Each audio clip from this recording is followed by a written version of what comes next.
Okay, everybody, let's get started here. Nantucket Conservation Commission. Guys? Alright, we're gonna come over, everyone. Okay, we're going to start the Nantucket Conservation Commission meeting for Wednesday, April 25th. We are recording, and if you're recording, please let us know. And if you can put your cell phones on silence, I appreciate it. We're going to start with the public meeting, public comment for items not being heard tonight. Edie? Oh, please, yeah. Well, Yeah, I don't know how far those microphones pick up. yeah. Seriously. Edie Ray, for the record. I live on Whitcomb Avenue. Some days ago, as some of you are aware, and Jeff certainly knows, I came home to find people cleaning up the pond, several houses down from myself. Homeowners had hired a crew. They had a chainsaw and several hand devices. One looked like a machete. And they were hacking away at the vegetation that was making the pond look ugly along the edge. They were then taking that, including stands of Phragmites. They were then taking that material and transporting it via the neighbor's kayak and throwing it up on property owned by the Nantucket Land Bank. I went out and started taking pictures and tracking Jeff like a hound dog, and managed to locate him, and he started en route to the location. I took lots and lots of pictures to document what was happening, and I think that's what I wanted to bring to your attention and to whoever's watching's attention. I'd like an understanding of what we as the public that see something that we know might be not quite kosher, what the best thing to do is. Who do we notify? You know, pictures, yes. What else can we do? So I will just, I guess it's a question. Thank you. Thank you. Thanks, Edie. Sure, so, I mean, I think the answer to that question is, one, if it's something really egregious, they can try our office, so if they can't get someone there, everyone's always welcome to call the non-emergency line of the police, and then they can get a hold of us as well. They'll call whoever, so they find someone that will respond. Pictures are always good. If you're unclear, taking pictures and sending them in, we can follow up on it, is something that's available as well. Something new that we've just started doing, kind of under guidance from the MACC. So I know you guys know what the MACC is, but it's excuse me, the Massachusetts Association of Conservation Commissions, is they have put some kind of new guidance out that talks about, instead of going right to an enforcement action, is to start the process faster, issuing out a letter of potential violation to people to start the bid. And then when they come in front of the commission, if you guys still decide to issue out enforcement, you'll have that available, but it can begin the process a little bit quicker. And that's something that you can really take with it, kind of deliver on site, or you can mail it. There's lots of options. So that's something that we've only just started using, even since this event, to do. But pictures, always good. They can email them just to our office, to myself or Joanne or anyone else they know. Non-emergency police line, if it looks like it's something that's actively going on, and then they'll track down whoever to go. And if they can't get any of us, we've had it happen once before where they've just sent an officer out to snap some photos and try to get a hold of us in the meantime. So that's the best course of action to get people there. We do try to get there as quickly as we can. For that one on my comment, we're going to talk about it a little bit later specifically. That gentleman will, it's not on the agenda. Oh, okay. So it's all right. That gentleman has received his enforcement action, and I spoke with him on the phone on Monday, and he will be making his ordered appearance at next week's meeting to respond to that enforcement action. So at that point, you guys can decide what action needs to be forward, or what punitive action needs to be taken place. Usually when we send those out, since we have to send those certified mail, give people usually one meeting and then the second meeting, just to make sure that they get it. And if they're not on, I don't can arrange to make it here and not like, bump the meeting after meeting after meeting.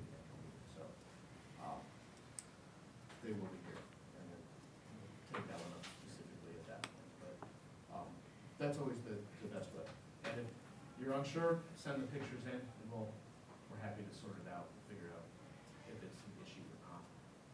Sometimes they're not. We got a call this week about someone who had cut in a conservation easement, but they called us and said, we don't think that was supposed to happen. It was a private conservation easement on a subdivision, where we don't hold any jurisdiction, but we were able to at least point them to the people to call and say, we need to speak with these folks about that, they're the ones that hold that, so you'll need to get, we're happy to facilitate that kind of work and get people where they need to go to have their questions, concerns addressed. Very long answer to that question. Okay. Andy, if I may, for those of you who haven't heard, former Commissioner Clark Whitcomb passed away last week, and I believe there will be an announcement in the paper tomorrow, and which will say when a service is planned to be held for Clark. Let's see it. I hadn't heard that.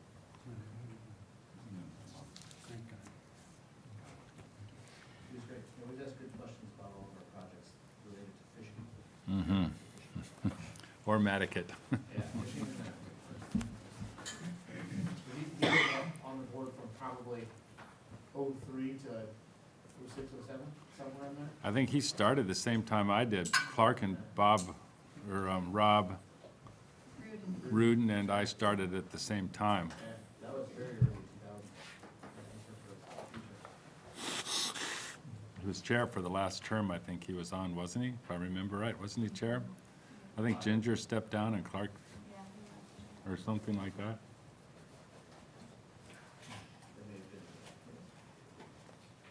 Before me, I think I remember. Yeah. Okay, is there any other public comment? Okay, so we're gonna go into the public hearing, notice of intent. We have a few continuances. Mary D. Starr, 19 East Creek Road, Gregory Reyes, 19 East Creek Road, and 21 Crooked Lane LLC, 1 Westchester Street extension, all continued till May 2nd. And real quickly, Mr. Chairman, Sure. the number 3, the Siasconsa Beach Preservation Fund, Yep. they are still actively seeking assent from the town to sign as property owner. Okay. So they have requested that that be continued to the 16th, Okay. and that's kind of ongoing. We're waiting to open that when the application is complete, and that's required, so. 16th of June. 16th of May. for right now. Very good. We also have a certificate of compliance that is continued to the 5th Dukes, 53 LLC, Dukes Road Sewer System. They were there today. That's continued to the May 16th as well. So we are going to start with Tessa B. Cressman, 3 Wawinnet Road. And, Mr. Chairman, I'm going to recuse myself from this if I may. And just to go over really quickly, when last we left this one, well, Art's on his way up. We had been waiting for Natural Heritage to sign off, which we have since received. And a file number, I think, too. Correct, thank you, Jeff, for the applicant, Art Gasparo. This was residential development within the buffer zone, as you may recall. I don't believe there was any outstanding questions or concerns, but I'm here in case you do have any. You have file number and sign off. It's a no waiver project, if I remember right. or is it Separation of groundwater? groundwater with any pumping outside the buffer zone. Any other questions? Questions from the public? Okay, seeing none. Everything we need to close, Jeff? Yes, sir. Okay, ready to close? Yes, sir. Motion closed? Second? All in favor? Aye. Thank you. Thank you. Bartlett Road LLC, 39 Bartlett Road.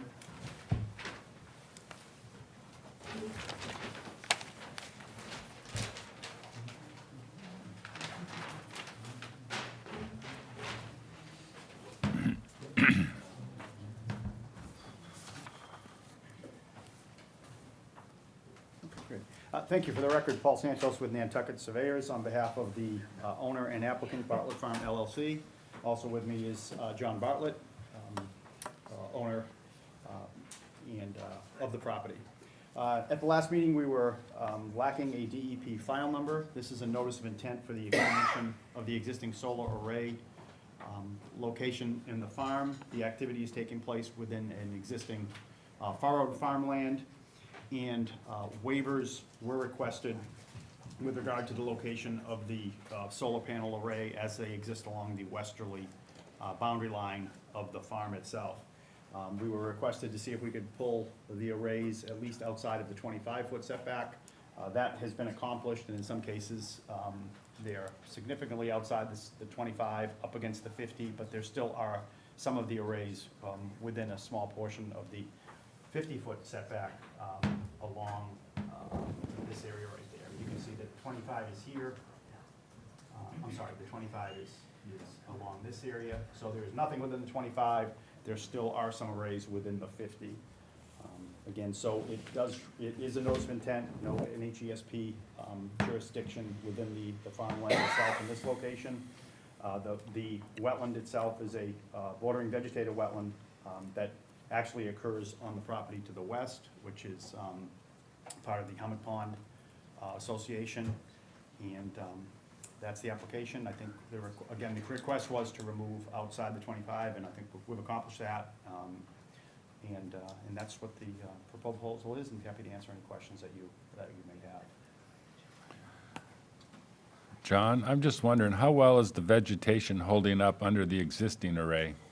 It's holding up well, you know, it's not, there's no activity to disturb it, so we didn't quite, I thought about mowing it last summer, but, you know, stuff dried out, slowed down enough that it Okay. didn't become an issue. Just so it's surviving is. Yeah, what's- yeah. Well, actually, one other thing too, we did add in the trenching component. I think that was requested. Right. We added the trenching component and the equipment pad, and that actually all occurs outside of the 100. So if you see here, the trenching occurs here, along here, and then back this way. So there is, it's so not- other than the posts for the solar array panel itself, that's the only physical point that gets constructed. The trenching actually occurs outside. And the posts are pounded in, so there's a little track machine that just drives them in. Okay. How are you going to clean them? I have no plans to clean them. Let Mother Nature Wait do for it that. rains. Okay. They'd be able to track that, I mean, it's all, the output's all online, but there's no recommendation to clean them, you know. If the output went down enough, we went out there and, I don't know, if there's a lot of goose droppings or something on them, I mean, I suppose that would be something that we would have to, you know, take care of with a Ouija or something like that. Hasn't been an issue. And then, as we had mentioned at the last meeting too, would be taking, this area obviously it's furrowed farmland, it's fertilized, albeit with an organic fertilizer on a yearly basis, that would stop. Right. So Right. it would basically be, once they're in, and the vegetation underneath, which is basically a grass, it'd be a winter It's rye a or what's in there. Over mix. Yeah, that'll just be left to flourish once the panels are in. It would keep the weeds down too, the clover. So, John, you said it'll be online. Will it be available to the public to see that? Or could like the school kids see it if they wanted to, like, say, compare wind costs I'm sure I per? could do something with the school, sure. Yeah, I mean, it is online. I don't know if it's available publicly online or not. It might actually be. I just don't look at that site, but I think that might actually be a requirement of, part of the whole DEP, the whole DEP charter and everything else. But I can check on that for you. Yeah, like that. Yeah, it'd be a good little project for school kids to do. Some- Are there any other questions? Okay, do we have any questions from the public? Okay. Jeff, we have everything we need on this? Yes. Ready to close? Yes. Move to close. Second. All those in favor? Aye. Thank you. Thank you. Yeah, thanks for moving it out. Elizabeth Bagley, Descendant Trust, 123 Blue Point Road.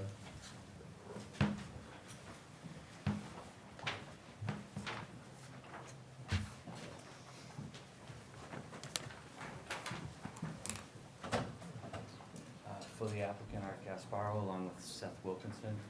This is the second public hearing for the coastal stabilization using car fiber rolls at this property, which currently has a sand drip fence, which would be removed. And I think we went over in pretty good detail last time. I don't want to take up more of your time than we need to. We were waiting for a file number and for natural heritage, both of which have been issued. And we'd be happy to address any questions or concerns that you may have. Well, I do have concerns. It seems to me we're going down a slippery slope here of protecting properties that we have no statutory duty to protect. So this is a post-78 house. And it is pretty clear in our coastal bank performance standards that I shall read it out. Coastal banks or land within 100 feet of coastal bank shall be presumed significant to the interest protected by the bylaws, as referenced in Section 8. Therefore, the following regulations shall apply. No new bulkheads, coastal revetments, groins, or other coastal engineering structures shall be permitted to protect structures constructed or substantially improved after 878, except for public infrastructure.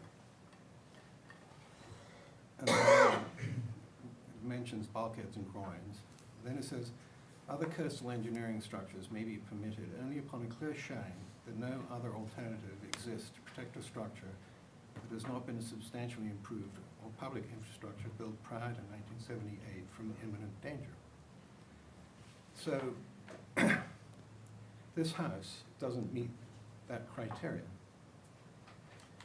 And so I feel we shouldn't permit it. Well, I think that we've gone down this road before, Ian, and this is not considered coastal engineering structure. It may look like one and act like one, and I think that's maybe where it's coming from, but per Mass DEP, this is not considered a coastal engineering structure. Am I correct about that? I understand that. No. And we've accepted them before. Yes, but you know, we can actually say we've made a mistake, that we shouldn't be accepting them. And I mean, the operative word is armoring, in soft armoring here. It is altering the balance of nature. And our brief is within the Wetland Protection Act to protect the balance of nature. So I feel we should revisit this and that we shouldn't permit this. Mr. Chairman? Please. So I think that's exactly why this proposed assemblage of materials is what we've come up with for stabilization.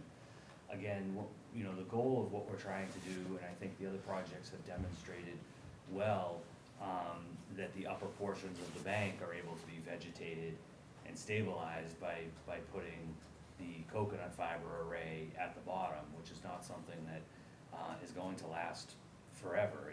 It's going to biodegrade. If the sole purpose of our trying to, you're gonna hold this to be a coastal engineering structure, and we were trying to solely protect the structure, then I would be here asking for a slope Drak Revetment. And based upon using the provision of the bylaw that you state where, you know, the question is, where is the determination of the line? And this is subject to the discussion of what assemblage of materials constitutes a coastal engineering structure and what is acceptable as essentially a soft stabilization alternative.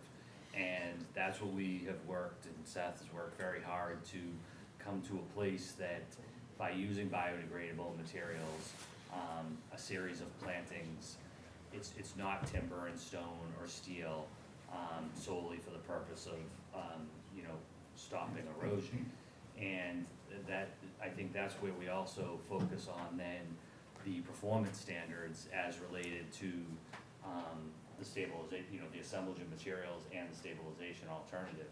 And that's why, you know, we're very focused on the maintenance and the providing of the sand cover. Now, I understand we may not agree, but I want to, you know, from our perspective and from the decisions that have been passed down administratively through Mass DEP, that, you know, essentially this assemblage is not been considered, you know, by DEP to be a coastal engineering structure. And I know that the sort of line where this commission has been, which we're very respectful of, has been when you add the fence in front of it, then that's a tipping point, if you will, of where that line is between the assemblage of materials that becomes a coastal engineering structure versus one that isn't. And so we're relying on both, you know, DEP decisions and guidance, addressing the performance standards through providing the sand, the nourishment, the ongoing monitoring, the plantings, and not proposing a coastal engineering structure. So I guess. So I understand that, Art, and I mean, I don't understand why you're bringing up the rock revetment issue, because it's not germane here. It's a post-78 house. There's no possibility of you having a solid structure like that. But our local regulations, we define an engineering structure as any bulkhead, revetment, wall, riprap, groin, jetty, plastic sheeting, or other structure intended or constructed so as to prevent, alter, alleviate, or contribute to storm damage or modify wave action, littoral flow, erosion, surface water pollution, or groundwater quality or flow. So under our definition, under our local definition, this would be an engineering structure. But the way I read this, but I guess my wider point is that I'm not unappreciative of what Wilkinson Corp, whatever your company's called, of what you've done to help with this issue. What I am saying is that I think we need to revisit this whole issue, and that we shouldn't be protecting post-78 structures at all. And this is going to become more and more of an issue going forward. And the fact is, you know, it doesn't matter what type of armoring, how soft it is altering the dynamics of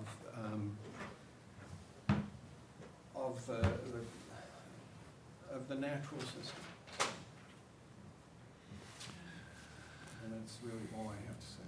If I may, I have great sympathy for your position, Ian, but I am concerned about what happens with what have we permitted, 10 of these now or something? Probably many of them on pre-78, but I know we put some on post-78 or even probably vacant if I remember right. And Jeff, I'd like your opinion, and I wonder if before we would deny this thing, if we would, I would like to hear what George Pucci has to say about, you know, kind of putting the reversal in now after permitting, you know, several of these, and would we need really strong, some kind of evidence to show what? I just don't know. Without George here, I don't want to put words in his mouth, so I'll use mine, but I feel pretty comfortable that he would tend to agree, and I think that's why when we originally permitted the first ones of these, and we talked about how that finding reads where the commission finds that it's a bioengineered structure, not a coastal engineering structure, paraphrasing a little bit, you know, the exact wording of it, but that's essentially what it talks about.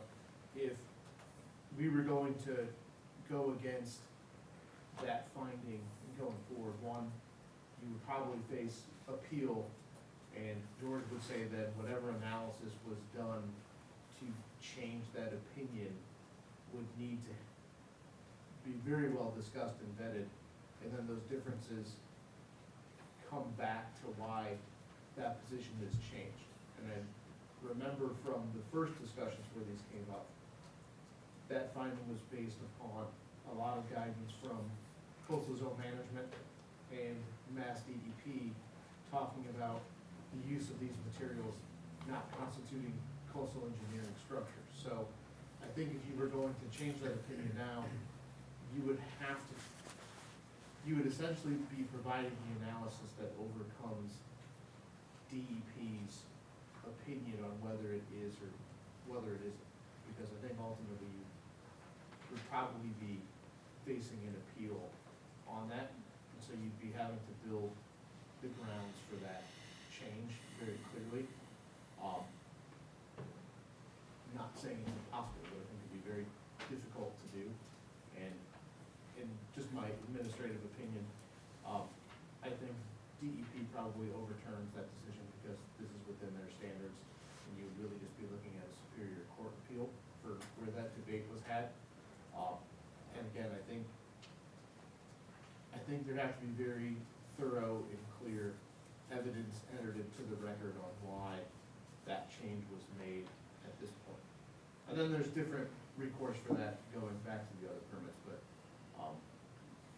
that's a pretty big prosecute if we go that direction. So I think that's kind of where you're, from a legal standpoint, where you would be at. Hopefully this didn't make that murkier than it needed to be, but I guess I have like a statement and a question. I agree with you, Ian, in a lot of ways. The more of these that go in, they are damaging to our coastline over time. With the nourishment sand that doesn't match bank sand, even if it matches grain size, it doesn't have the same ecosystem building capacities as beach sand or bluff sand.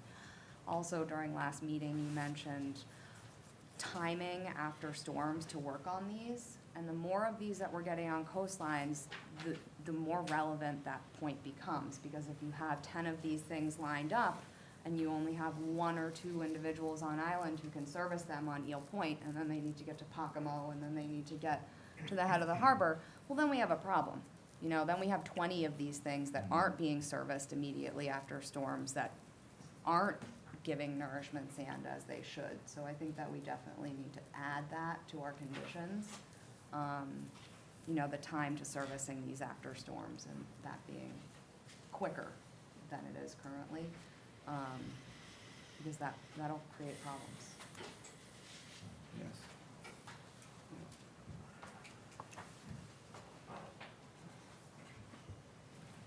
Any other comments? Any comments from the public? Please. Thank you, Mr. Chairman. Emily Molden for the Nantucket Land Council. Just a thought, and I certainly think that it's appropriate at some point for the commission to maybe, just by way of policy, just take a look at how many of these are going in and where they're going in, and to have a discussion about it. I think that's appropriate as just a general agenda item at some point. As far as this application goes, I did notice in the proposal, the waiver request based on both no adverse impacts and no reasonable alternatives, and also a waiver request based on the structure providing a long-term net benefit to the coastal bank. And I know the order of conditions that was provided for the adjacent property that you guys issued not that long ago was just issued based on a waiver for no adverse impacts and no reasonable alternatives, and just might be worth thinking about going forward. And I'm sure Jeff is probably aware of this as he's drafting orders, but granting a waiver for a structure like this based on it providing a long-term net benefit is something to be aware of. If you're going to make that statement in your permits, then going forward, if you are to revisit this, you just need to recognize that you're making that statement. So maybe basing it on there being no adverse impacts on a case-by-case basis and no alternatives is more appropriate than saying it has a long-term net benefit if you don't really know that for sure. Just a thought.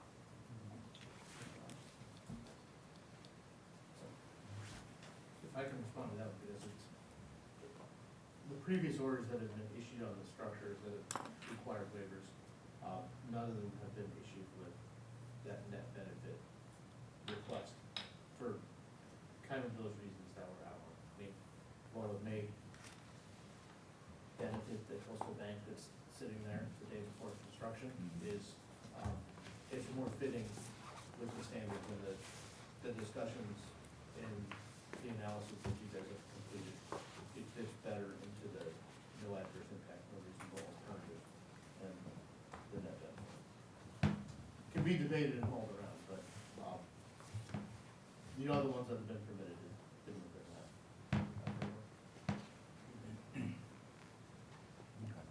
So is that something we need to look at removing that waiver request as part of this project? Applicants can request for whatever waivers they want. The commission has it completely within their purview Ultimately. of which ones they want to grant. I mean, you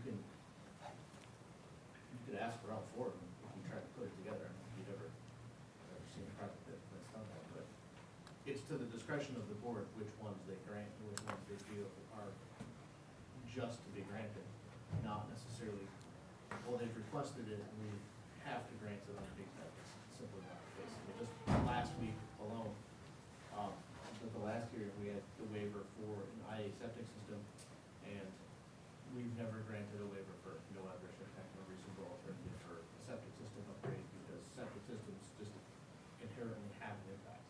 So, we've always gone from conventional to IA, it's always been under net benefit, but we have many requests that come in with both of those. So, that's kind of the most common example we have of that, but that's pretty common that the more get asked for, the more.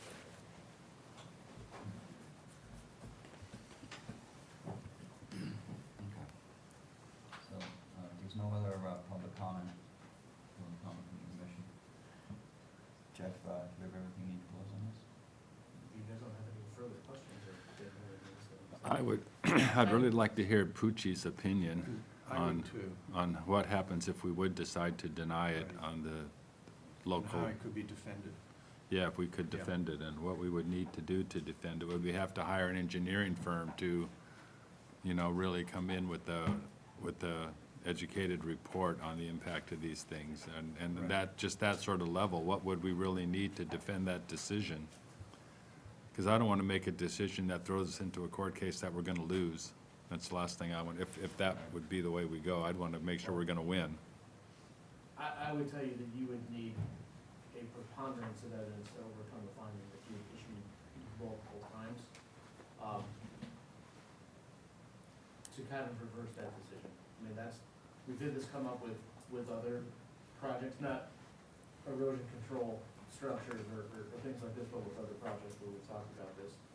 And to change the opinion of the commission, there needs to be very clear factors and grounds that cause that change, that distinguishes this from any other time that finding has been put forward.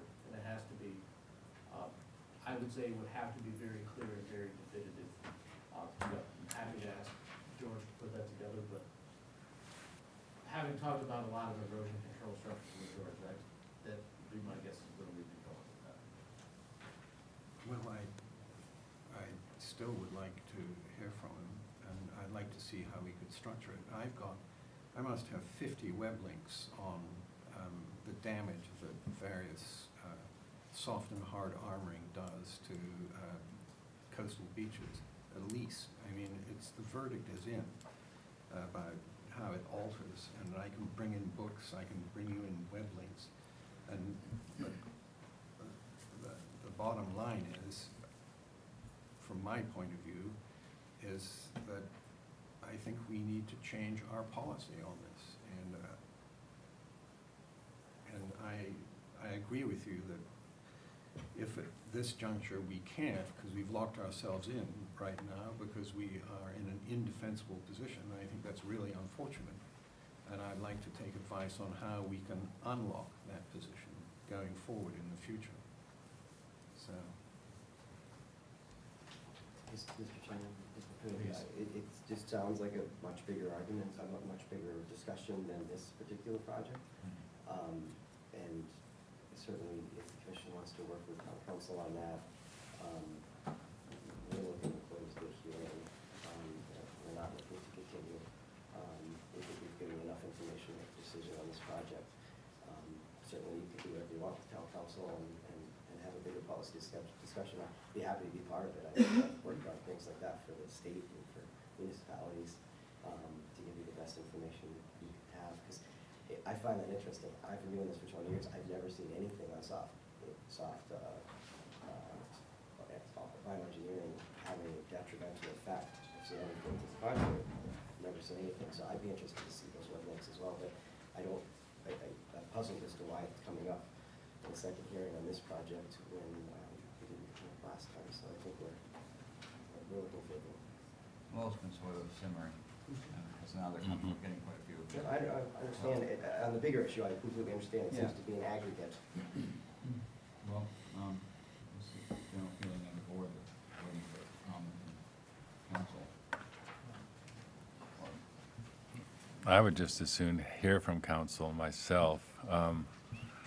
You know, I would be reluctant to vote against this project without hearing from council. Well, I think that's the same, that's the case with me. Without hearing from council, I'd be reluctant to vote against it as well. But it's not like there's not plenty more down the road. Well, if I may, I tend to, I think this is a bigger discussion than this project, because this, Right. revisiting how we regulate and policy decisions on structures like this, really is gonna have to be addressed through the performance standards and how those things are put together. I mean, to me, I think to answer Ian's question on how you unlock yourself from something like this is you have to look at the structure of your regulations and making a regulatory change based upon fact and, and impacts to update and change those. I mean, you can always be more restrictive than state rules and state regulations, but I think that needs to be grounded in factual basis like always, and all of our regulations are, but I think the way you change something that's been going through is to simply say, well, we're starting to see these accumulate, we need to revisit the regulations that permit these, and then introduce fact things into the record for the regulatory review, and then you address it in that manner, and not deal with it once and for all, and not deal with it once, and then have to try to deal with it the second time or the third time. So you just readdress the standards that permit those, and if it turns out that that standard doesn't need to be changed, then it doesn't need to be changed, or if it needs to be updated, it can be updated, but I think that's the proper way to go about it. I do think it's a discussion that probably we're having. Right. I get a feeling the general consensus is to close. And definitely bring this up. Motion to close. So, Jeff, other than that, we are all ready? We have all of the technical requirements. Okay, no, guys, we'd like to, so we have a second? Second. All those in favor? Aye. Aye. Any opposed?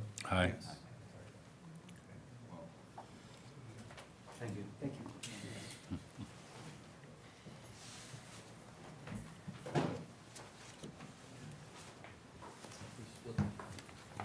It's still passed, right? We closed it.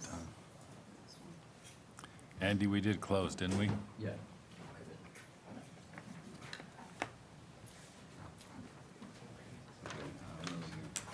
Nantucket Public Schools, Bacchus Lane. Thank you.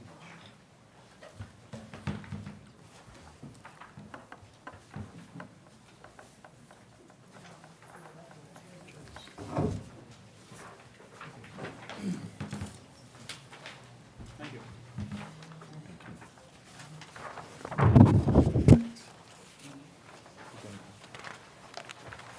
Good evening. For the record, my name is Dick Revetment. I'm the principal with SMRT Architects and Engineers. Also with me is Diane O'Neill, Director of Facilities for the Public School Project. The project in front of you tonight is the construction of a playground and a varsity baseball field located on Bacchus Road. And to orient you to the site, we have Surfside at the bottom of the image, Bacchus Lane, working toward the existing athletic Bacchus Lane fields. And this is the property that is sandwiched essentially just between the Muse and Surfside and the existing Bacchus Lane fields. The work really involves two key components from an athletic perspective. One is the construction of a playground area for the intermediate school. That was a key planning component as we developed the design for the intermediate school. And so that, its location, it's important that the location for the playground be located as adjacent as we can to the existing intermediate school. The larger baseball field area, again, is intended to begin the development of some athletic improvements to the high school campus, and particularly improve some of the foul ball conditions that we have with the current varsity baseball field and people parking in the parking lot behind the high school. So the project involves, counts on windshields, right? The project involves the construction of a new varsity baseball field. It will be irrigated, it will be natural grassed. It will be completely fenced in its perimeter, similar to the JV field and the varsity softball field. There would be fenced-in areas for the players. The bullpen and batting cages also required. Because the site is a little more remote from some of the other parking associated with the school system, we are providing a parking area, actually totaling 50 cars, that would be broken up between parking supporting the playground area, and then a parking area that functions also as a turnaround, so with visiting teams, use of the field, buses for drop-off and pick-up to that facility. The reason we are here in front of you tonight is we have a waiver request. It essentially involves all the work. If you turn the page to the second page in your package, the waiver request involves work in this right field corner of the baseball field. And we have two components of that work.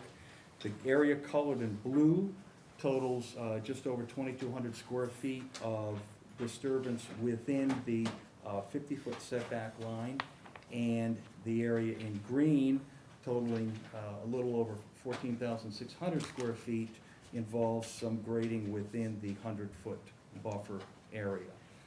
We do, because of the slope that works down toward the wetland area, we do have a block retaining wall proposed at that right field corner. That block wall will be approximately, it will vary in height, but it'll be no more than 6.5 feet in height. But we do, again, the request to you tonight for this waiver is the block wall is partially in the 100-foot buffer and partially also in the 50-foot buffer area. The grade of the field is going to maintain the existing grades and drainage patterns in the area that kind of work toward the wetland, toward the south and east. And that will be, again, maintained as we construct the new field. Certainly available for any questions. Can you tell me about what the 25 is? The 25 is actually not on our property line. The closest point that the wall itself gets to the wetland line is 36 feet away, so I think the 25-foot line is actually off our property. The plan's done, wherein this was rotated, various ways, and Absolutely. I'm sure. Yes, But I just figure we have to ask. No, they were done. Yeah. I should point out also, the optimum, in designing baseball fields, the optimum orientation, home plate through second base, is in a northeast orientation. And so that is respected in this discussion. Is that because of the sun? Looking into the sun. That's because of the sun. Baseball's a sort of sport where, depending upon the play, someone's gonna have sun in their eye. What you You try want to it to be do the other is team. make it the most minimal sort of type of play, so that the batters don't have it, the pitchers don't have it, the catcher doesn't have it, the first baseman doesn't have it. So to that end, a northeast orientation is acknowledged as the optimal orientation for baseball. So, does the school own this property at this point, or is this, I thought this belonged to the land bank? It currently currently belongs to the land bank. It is in land court right now. We're waiting for it to come back from land court. It has gone through several town meetings to approve the transfer into the school, to the school, and the Board of Selectmen have, in what I've been told, the deeds are written. We're simply waiting for land court to release the property, and it will be turned over to the schools. I thought the land bank had to go through the legislature to get rid of property. Maybe I'm wrong there, but We've Is- been through the entire process. For 3 years, we've been going through the process. so at this point, if this is on land bank property, have they signed off on this project? Yes. They have, Signed off as okay. the property owner. Because the Okay. transfer hasn't been completed, but they have authorized this application. Even though he signed the applicant blanket, not the property owner. But that's- So that's a legal technicality, huh? So, but he signed up on it. So what's gonna, One more question, I might make a, I don't know, a question, or at least a suggestion, that retaining wall gets actually extended, so you don't have the runoff going down the wetland. It looks like it's a pretty severe slope right there, even as it gets into the batting cage area. The slopes behind the batting cage area and kind of along that first base line are all at 3-to-1. Okay. So we're holding a 3-to-1 slope. They certainly will be protected at the toe of slope and will be fully protected with continuous erosion netting, a netting system. But it is, again, the steepest slope is a 3-to-1. We do have, at the areas at the toe of in the blue area, at the toe of the retaining wall, there are some plantings proposed in the project plans.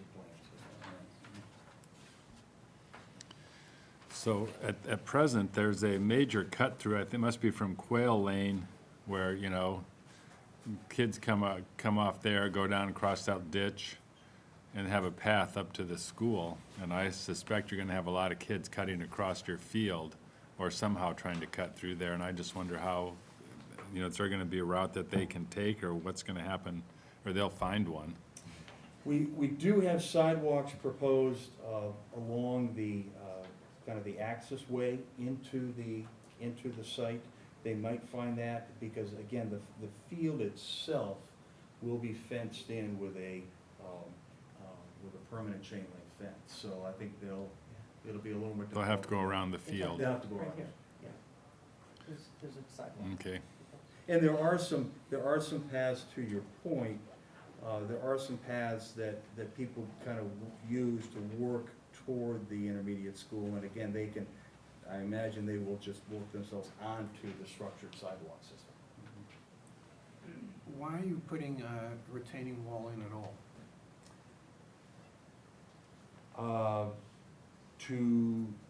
In the, the northeast corner? It's, Right here. yes, Yeah. in this northeast corner. Yeah.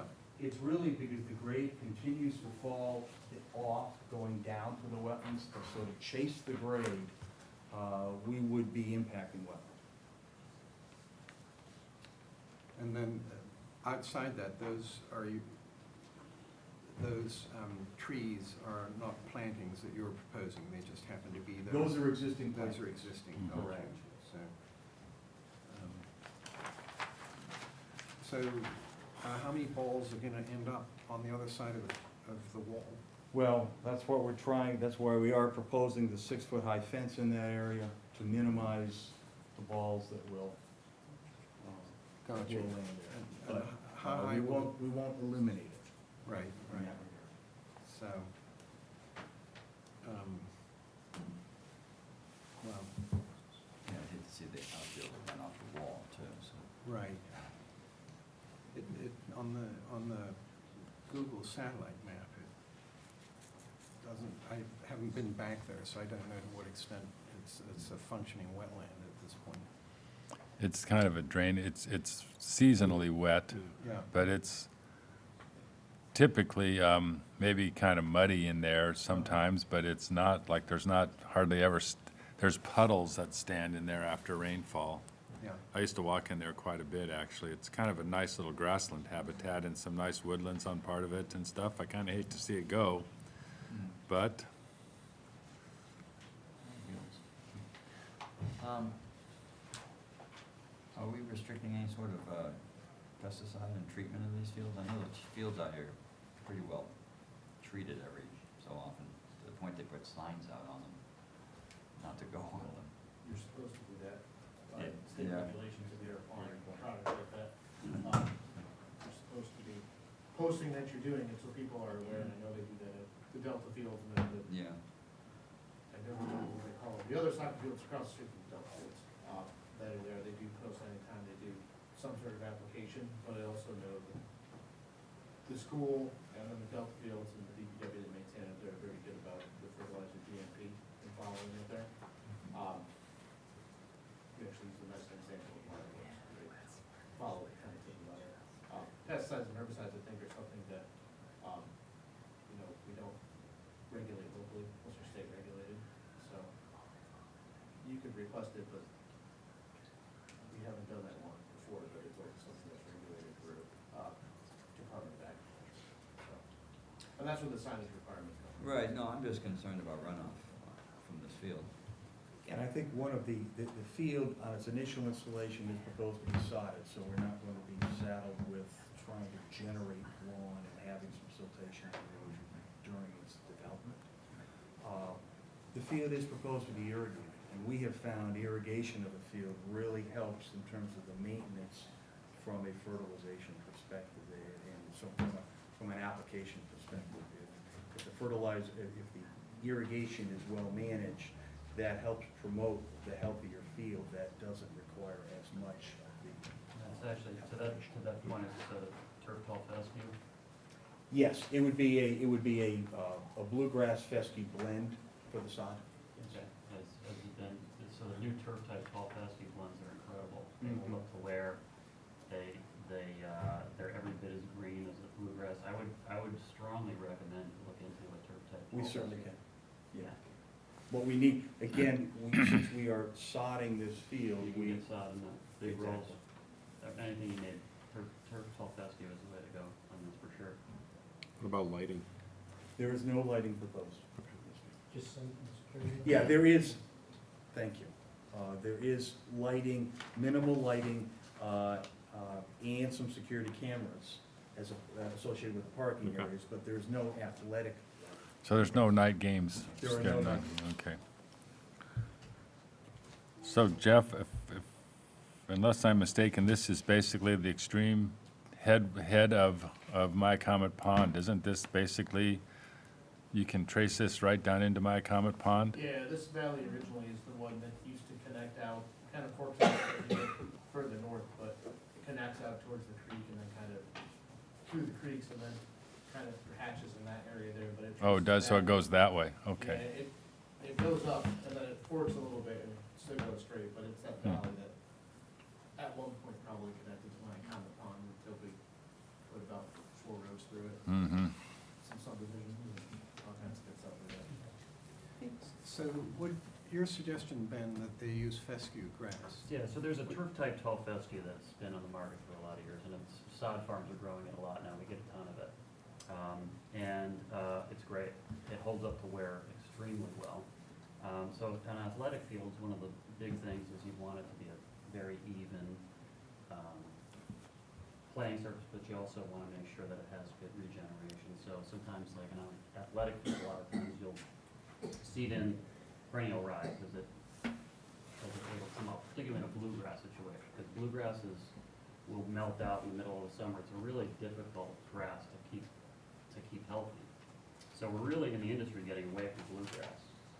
With turf tall fescue, it's a very robust, it's a bunch type grass, but these new varieties tend to spread a little more than the old ones. They regenerate better. Yeah, and they regenerate better and they'll fill in the bare spots. So that's the big thing with athletic fields. You don't want bare spots. Studies have shown that a lot of, and you design athletic fields, so, you know better than I do about this. But Especially from a turf standpoint, that's my background. I know that these new varieties are incredible.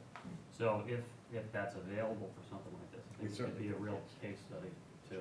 Could we stipulate it? In other words, is the benefits? I'd like maybe you guys to look into it and give us your, best effort toward that. Well, keeping in mind, I don't want to throw a bunch of wrench into this, About 90% or greater of the playing field itself is all outside of Mhm. jurisdiction Yeah. too. Right. So, we're a little bit limited. Yeah. Most of it is outside, so. At one point, no. I think it'd be just, I mean, I think you could certainly, I'm suggesting, Request it, which is suggest it. which is, I think it's a great suggestion. We certainly, I mean, because it's from a maintenance perspective, Yeah, absolutely. I mean, absolutely, there literally are, I mean, half it's, the input. it's a win-win, so we will absolutely look to, for the turf type ball festivals. Someone used to play Little League, though, on Losing perspective. a baseball field, you don't want anything that's gonna make it hop funny. You need it to be smooth and consistent, so you're not gonna see it hit here and then suddenly take a left, you know? Take a look at, you guys have all been down below before, we just did in front of the White Hall, Turf Health Rescue on both sides. Tell me if that doesn't look perfect. You don't say. Okay, man. You buying? Don't, seriously though, it's really nice looking stuff, and I think you could use it all day on athletic fields out there. Just out of curiosity, you find you have less fertilization required for that? It's, yeah, it's about half the time. That's what I'm saying, it's kind of a win-win, because it helps Yeah. your maintenance. Yeah, Hmm. Is there gonna be a lot of grading involved to level it all off? A fair amount, Yeah. a fair amount. I mean, the design is for, it's essentially a 1.25% pitch across the field. There will be a fair amount, but it's really, the existing topography is characterized, it's kind of rolling. There's a lot of that up and down, so a big part of it is really more just smoothing out and draining. And the pitch is down towards home plate, or where does it pitch down towards when you say a 1.5% pitch? It's a 1.25% pitch, 1.25. actually from the left field corner, working itself all the way across to the right field corner, because that's Okay. the way the existing topography is, the drainage pattern is, and so we're trying to maintain that, and also blend this grade into this field. When I talk about the continuous fencing, there's actually no fencing in the right center and center field areas of the baseball field, because it will be integral essentially with the existing other fields to allow the athletic program and the physical education program even more flexibility in the use of these fields.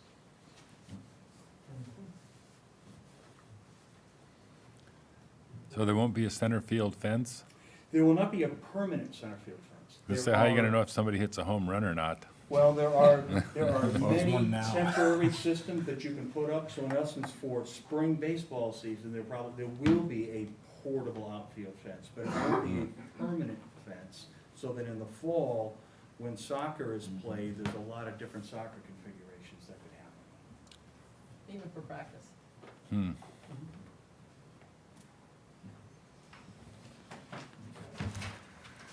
Other questions? Yeah, can seniors play that?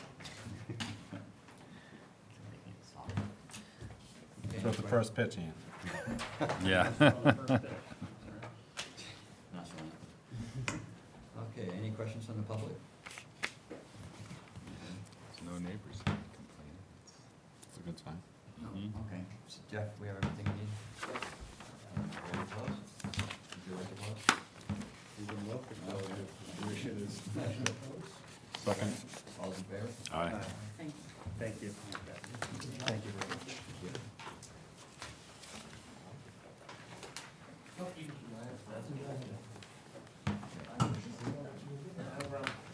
Hans Dalgard, 33 Madison You Road. gotta see this grass, man. It's amazing. It's amazing. It never, huh? Check it out. One nugget. What's Mark Lucas think of it? He loved it. Oh, that says a lot to me. Yeah, just something highlight. We all have long industry, it's, the whole industry is long that way. Hmm. All of my first ones are all that speed, especially out here. Evening, Brian Madden from LEC Environmental, representing the applicant Hans Delgard. Joined Don Bracken Engineering. Back in September, the commission had issued a determination of applicability, confirming a wetlands boundary out here. And just to reiterate, under existing conditions, there's a existing barn, and majority of the area around that barn down through the wetland area has been used as a horse pasture, so it's primarily comprised of open grass conditions. The proposed project before you is to construct a single-family dwelling and appurtenances. The barn is proposed to be removed, and a house is proposed to be constructed. A new proposed driveway, access, and parking area will be installed in the front of the building, primarily outside the 100-foot buffer zone. The dwelling itself is going to tie into sewer and water within Nantucket Road. The proposed structure itself has been designed to maintain the 50-foot setback to the approved BBW boundary. A small portion of the proposed pool does minimally clip into the 50-foot buffer zone, and it's primarily just the infinity edge to the pool, which will eliminate the need for exterior fencing that would otherwise extend into the 50-foot buffer zone. But as proposed, the project it will increase wetland setbacks under existing conditions. It's 36 linear feet, being proposed to extend to 44 linear feet. And again, the proposed dwelling itself is located outside that 50-foot buffer zone. And there's also a structural decrease within the 50-foot from existing to proposed conditions. A proposed circular dry-laid patio is proposed, down gradient of that infinity pool edge, upgrading into the 25-foot buffer zone. That area will be surrounded by lawn. And within the 25-foot buffer zone, as I stated earlier, that is all currently comprised of either grazed grass conditions or bare denuded conditions, and we submitted some photographs of existing conditions. That area is proposed to be completely enhanced, a little over 3,000 square feet. We're proposing to stabilize any open exposed ground conditions with a native fescue mix and plant a mix of native shrubs that we spelled out in the notice of intent. But the proposed redesign has been developed to avoid and minimize potential impacts, but primarily to serve as a long-term net benefit to the resource areas, in comparison to existing conditions currently being used as a horse pasture, and restoring that 25-foot buffer zone. And the proposed structure itself has been designed to minimize any impacts. The bottom floor elevations and the bottom of the pool have been designed so they don't encroach into high groundwater. High groundwater has been established by Dawn at elevation 12.9. The bottom floor elevations are above that, in addition to the pool. And I'll just turn over to Dawn to talk a little bit more about the foundation design and drainage system that's proposed out here. Okay, thank you, Don Bracken, Bracken Engineering. It's shown on the plan, but I've highlighted it on this plan. There are 3 different foundation elevations proposed. In yellow is a deeper crawl space for utilities and access on the east side, and then on the north side. The central portion will be on a standard crawl space foundation. Both the yellow areas, the floor elevations will be above the groundwater, but the slab system will be in the groundwater by about a foot. Both these areas are proposed to be mono slabs with impervious liners, so there's no long-term or proposed dewatering systems. Similar to a lot of projects are being constructed this way these days, rather than putting in the dewatering systems. The central crawl space area, again, will be a standard crawl space with a footing and crawl space 4 feet deep. The bottom of the footing will be at elevation 14, which is a foot above the groundwater elevation. We are proposing a footing drain around it, in case there's any water trapped around the building, or a way to get the water away from the crawl space, where it's not gonna have that monoslide type of system. And that drain will come out to a lower elevation of 13.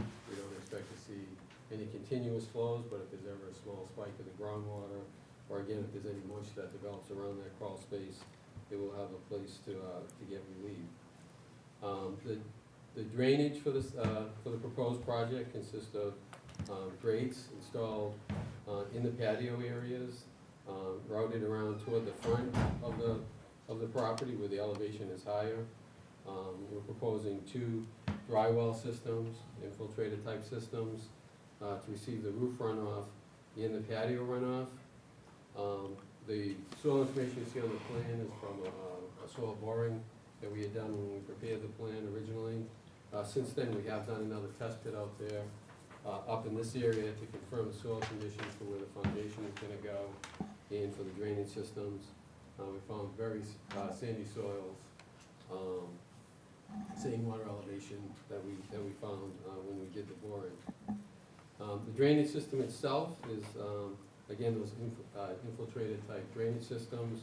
Typically, each chamber will handle about 400 square feet of impervious area for a 25-year storm, or roughly around 6 inches. As you know, we typically don't do, detailed drainage calculations for that, sort of a rule of thumb. And those drainage areas are also outside the 100-foot buffer. Also existing on the site is a septic system. It's somewhere on the west side of the house. We weren't able to find it, but there is a reported, the Board of Health, it is a failed septic system.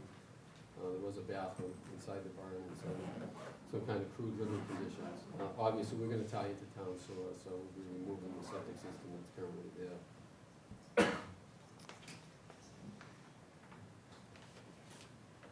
So, I'm sure you have questions. the pool, so it's totally on, Yeah. I'm assuming the pool must be all on fill. It will be on fill. There is some fill on the site. There's 3 or 4 feet in some spots, and then underneath it is natural, real coarse and medium sand underneath it. So they will have to remove the fill and then probably bring in, a foot or 2 of structural fill and then place the pool on top of it. The bottom of the pool structure is right at elevation 13, so it's right at the groundwater elevation. And again, those measurements, were recently taken. We're hoping that during construction, the groundwater is gonna drop. That's another reason. It'll be up again though next spring. Well, so- hopefully construction will be sometime late summer, early fall. That would be ideal. And that's another reason we set the monitoring well on site, was so that they could check that before they start construction to see where it's at, so they can prepare for it. We don't, I think Brian mentioned in the report, we don't expect to have to de-water at that time of year. But if we do, it will, any de-water would be directed to dirt bag outside the buffer zone. I am slightly confused that it was just stated that this is a net benefit to the property. I definitely don't see that. How many horses are grazing out there right now? Or typically? I've been in the Like barn. maybe I 3? think there's probably 3 or 4 stalls in there, so, I mean, I don't know how many have been there recently. Obviously, they're not there anymore because it's changed ownership, but historically, I don't know. I would guess however many stalls there are. Yeah, usually, I think there's only been 2 to 3 horses maybe out there at max, so it's not like heavily grazed. Also, I am completely uncomfortable with having any part of this pool within the 50. So they're either gonna have to have a smaller pool with their fence to fit in, or just a smaller pool in general, but the infinity edge doesn't say that's for the client, So that's something we would Right, just I mean, never allow. pretty standard. I think They could we'll- slide it back. We'll agree with that. Yeah, we can take a look at that certainly. Is the barn currently just slab on grade, or is it no slab It's under a- there? It's a portion of slab on grade and crawl space. There is a crawl space underneath some of it. Okay. Yeah. Yeah, and you can see the footprint of that structure. Mhm. It's very footprint. I can only see so far in the crawl space when I'm looking where the sewer went, but. A question about the drainage that shoots like right to the wetland. You know, normally this water that now would be blocked by the house would have tons of time to percolate and clean itself before it makes it to the wetland. Water from, Water that might be under, well, this tiny little barn in comparison to the house. You know what I mean? Like if we're, right, isn't this a drainage pipe for, you're talking The sheet sump flow pump. from like south. Yeah. towards Wetland. so like now we have some crawl space, some basement that would be blocking that flow that, let's just say every spring now, we're gonna experience high groundwater here. That's then gonna be directed right next to the wetland instead of having time to Yeah, flow naturally. well, as part of the design, and this is kind of like a Duncan add-on to this. I mean, that's designed to function as kind of like a supplementary backup system. But we did design it to be perforated, as it shoots away from the house, to allow for a little bit more dissipation of overflow. We're not anticipating heavy flow at the outlet, but we did propose a little bit of crushed stone, just to prevent any, scouring at that 25-foot buffer zone. But- And just to be clear, that's all subsurface. That has nothing to do with any surface runoff, that drain. Right, it's just dealing with the fact that you now have a crawl space and basement The level of into the water table, No, well, that- potentially Well, anyway. The foundations now have to have drains, so there'd be like a drain like Yeah. along the footing, Okay. so that's standard now. Yeah, it's not Why draining can't it be- groundwater. It's Yeah, not- it's that's not- above Why the can't it be Well, it's directed groundwater, draining towards the groundwater. subsurface drainage in the opposite direction, so then it goes the long way around? It's too low. It's too Yeah, low. that's the Gotcha. lowest point Okay. of any drainage, Gotcha. yeah.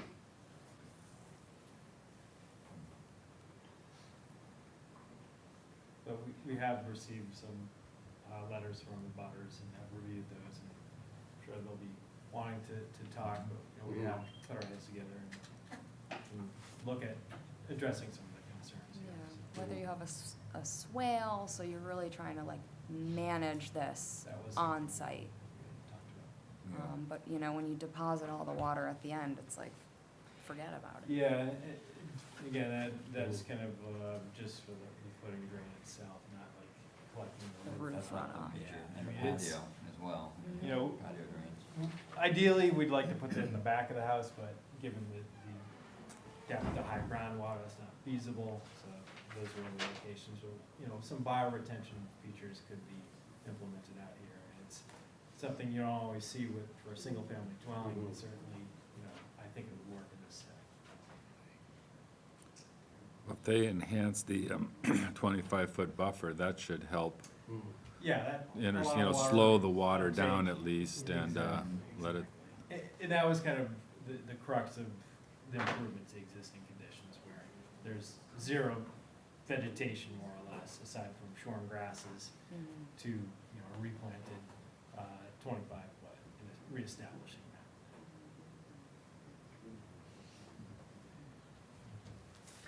So how big is the proposed dry laid patio?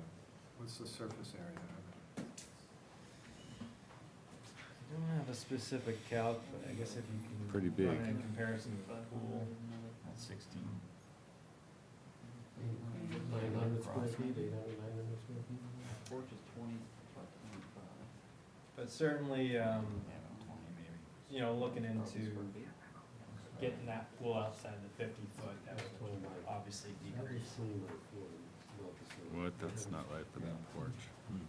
And that would be, again, shifted all outside the 50. Other questions?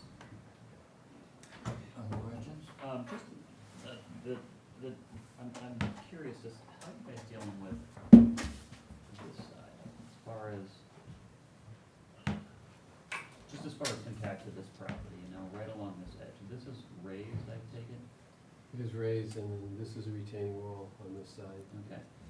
So Is it- these are 1-foot contours too, so that's only a 1-foot drop. Right, 19, so Yeah. is there, I know there were some concerns based on the Mhm. letters that we received, and how does this connect, like, shoot into the other properties? And along here, it just seems like a path that's gonna not go linear, Mhm. it's gonna go like this, right? So what are the provisions to sort of keep this Yeah, we can, I mean, that's definitely something we can look at. We obviously weren't expecting the meeting to close tonight, so that's something we can look at, maybe bring these grades. You know, we're going by the architectural plans too and trying to match the grades on that as well, so we can take a look at that area and maybe try to make sure the contours stay the same, or put something in between, we have room to cut the patio back. At the end of the day, we'll make sure we come up with a grading scheme that clearly shows no runoff will be going to the body property. Yeah, and on the opposite side, that's how kind of the grades work, there is kind of like that. Yeah, we could do something similar to that. It's just not enough room to do anything. Yeah. We need a little more working space on this. We can take a look at that. Have you thought of, can you shift the whole thing slightly over to give you a little more working room? We get pretty close to the minimum 10-foot setback. Setbacks. on that Mhm. one. We are, yeah.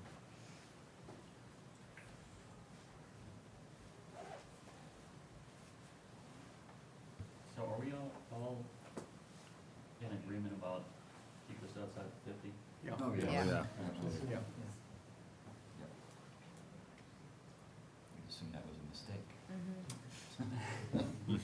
Again, we are increasing the setback to the wetland and reducing the structural square footage. Keeping everyone over to it. I find those storm articles This and data very end interesting. acts as the fence, right? That's Yeah, from the neighbor, that's from the yeah. neighbor. Yep. Yeah, Mhm. they did their work. Yeah. So when you guys enhance the buffer area, are you gonna like mark that and then everything's gonna go back to wetland from that point on? Yeah, I mean, we could put up the typical, like, granite markers or something like that, just to define the 25 foot, but there's no plans to do anything beyond into the wetland. Okay.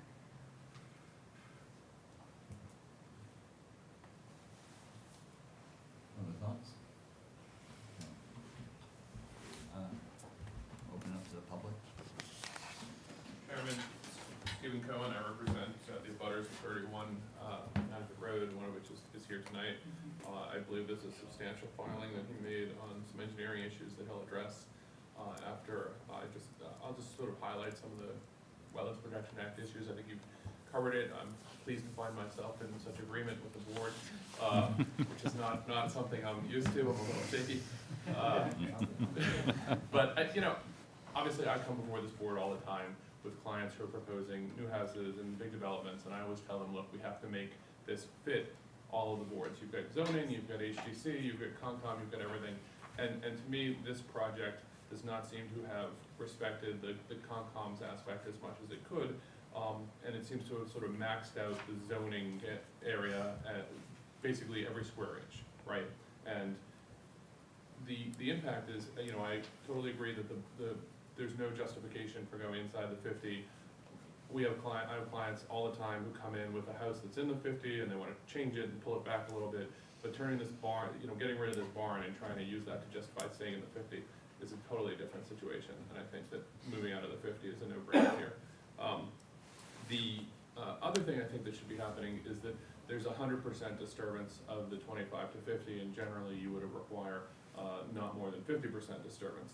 So to leave it at 100%, including this dry lakes patio, I think is not appropriate and not justified, and in fact provides a really good opportunity for some bioretention and swailing and other kind of ways to try and address the groundwater to slow it down before it gets to the wetlands. In addition to the revegetation of the 0 to 25, which I think is a no-brainer also. So I think that there's room there for the opportunity that would be beneficial and isn't typically allowed anyway to be 100% disturbed. The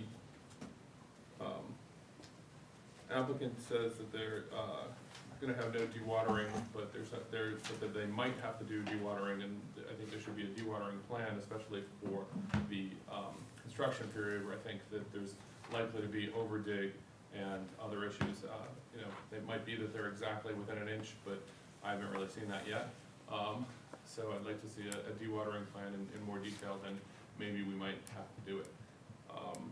The applicant has not submitted anything that shows essentially that they have no reasonable alternative to the plan where that requirement is a requirement of the waiver, and that you know, if the board is gonna be considering that, that analysis should be done and put into the file, and frankly, I don't think it exists.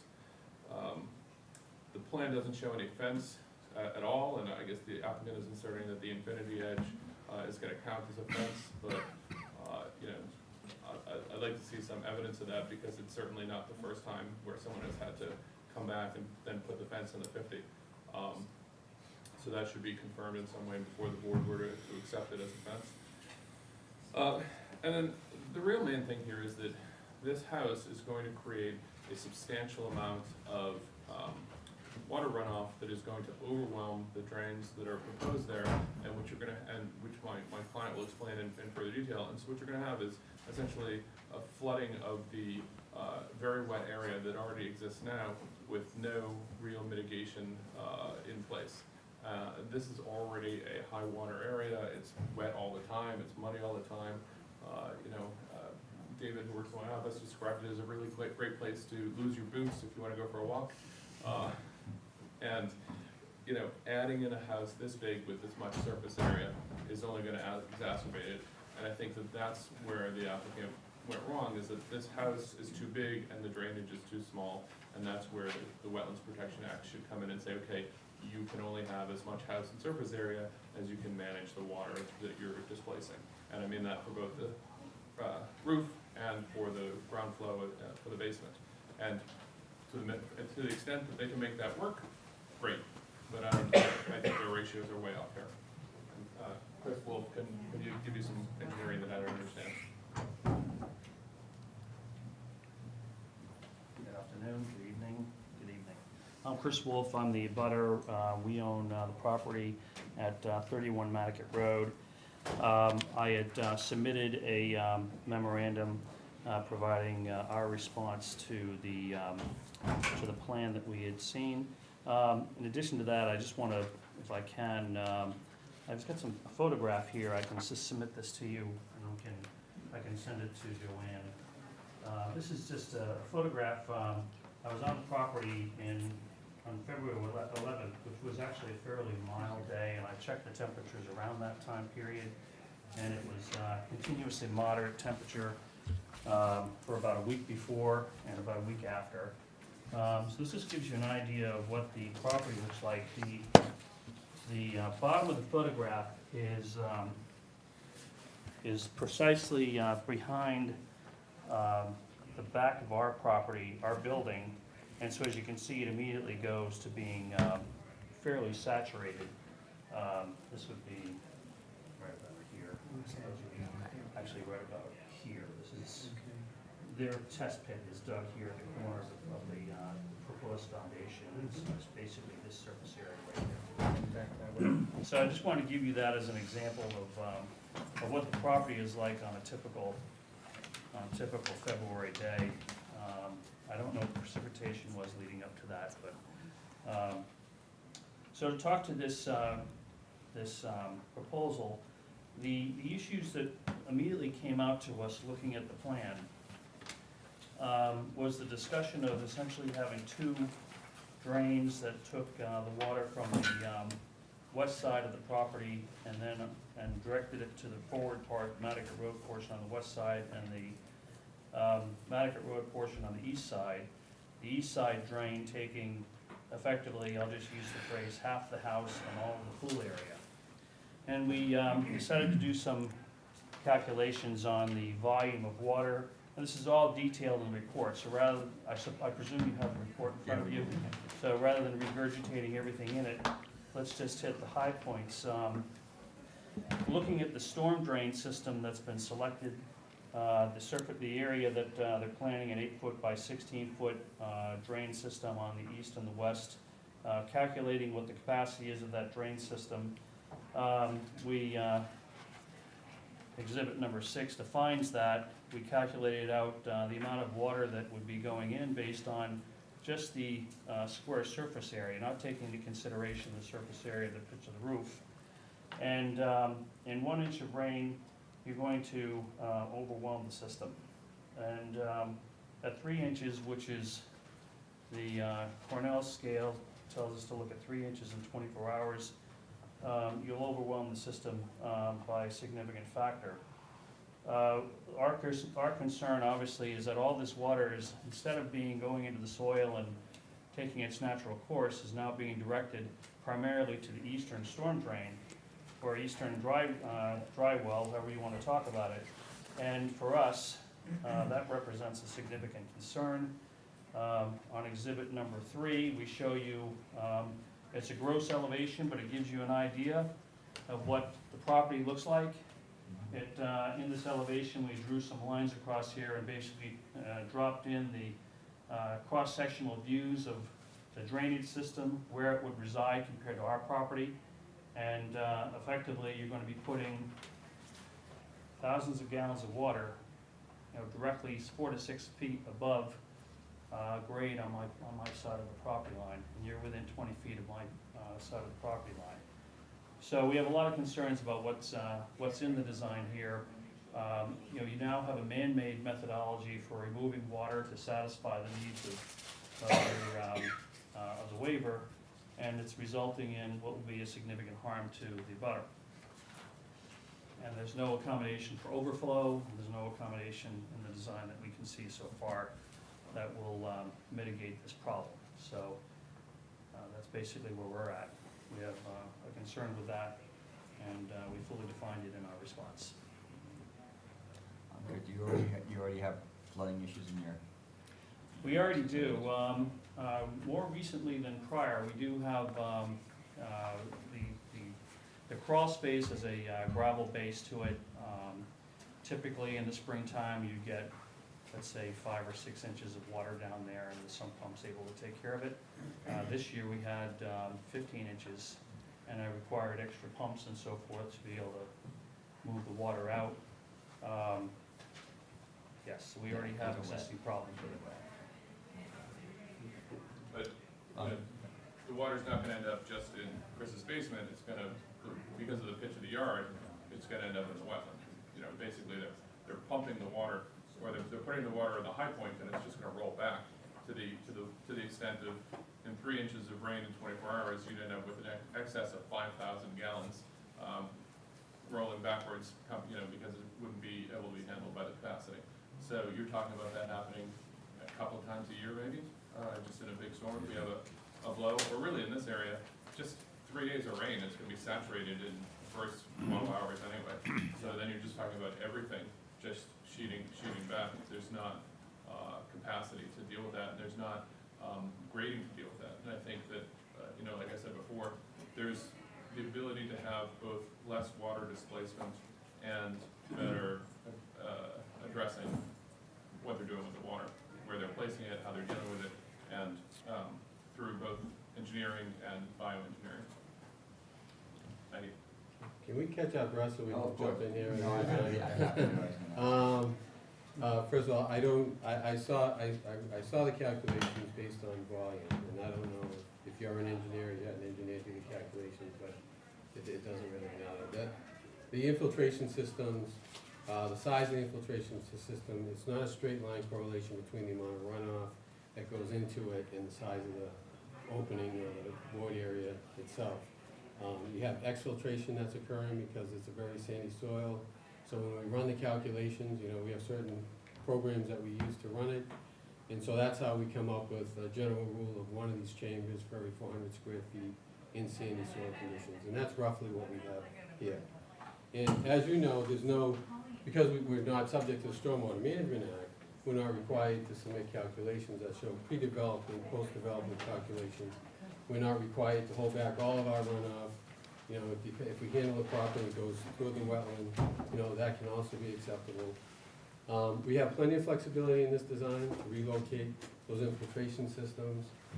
We have no issue, even though it's not technically required, running pre-development, post-development calculations, and demonstrating to this commission that whatever drywall systems that we propose are going to be able to handle that runoff. We would love to be able to use retention areas and swales in the back. This type of setup is typical of what we do, because what I just explained as far as what the regulations are required, it's kind of a no-brainer. Yeah, let's take some of that roof runoff, put it into dry wells, we're reducing the overland runoff flow. and any additional flows that might be going to the wetland. In this particular case, we easily could take some of that runoff from the back portion of the site, put it in some kind of swale, bio-retention area, let it filter back through the wetland, and maybe take the roof runoff in the front and put that into a dry well system. We could put that into the parking area. And the amount of runoff going into that, I'm sure will not have any impact on the abutting property. So, again, we did read these reports, and Brian and I have talked about it, and we have some, simple alterations that we can make to the plan. And again, we're happy, if there are questions on our own calculations. I'm not gonna get defensive about it, because I understand how it works, I know everyone's sensitive, and this is a particularly difficult spring for everybody with all the flooding.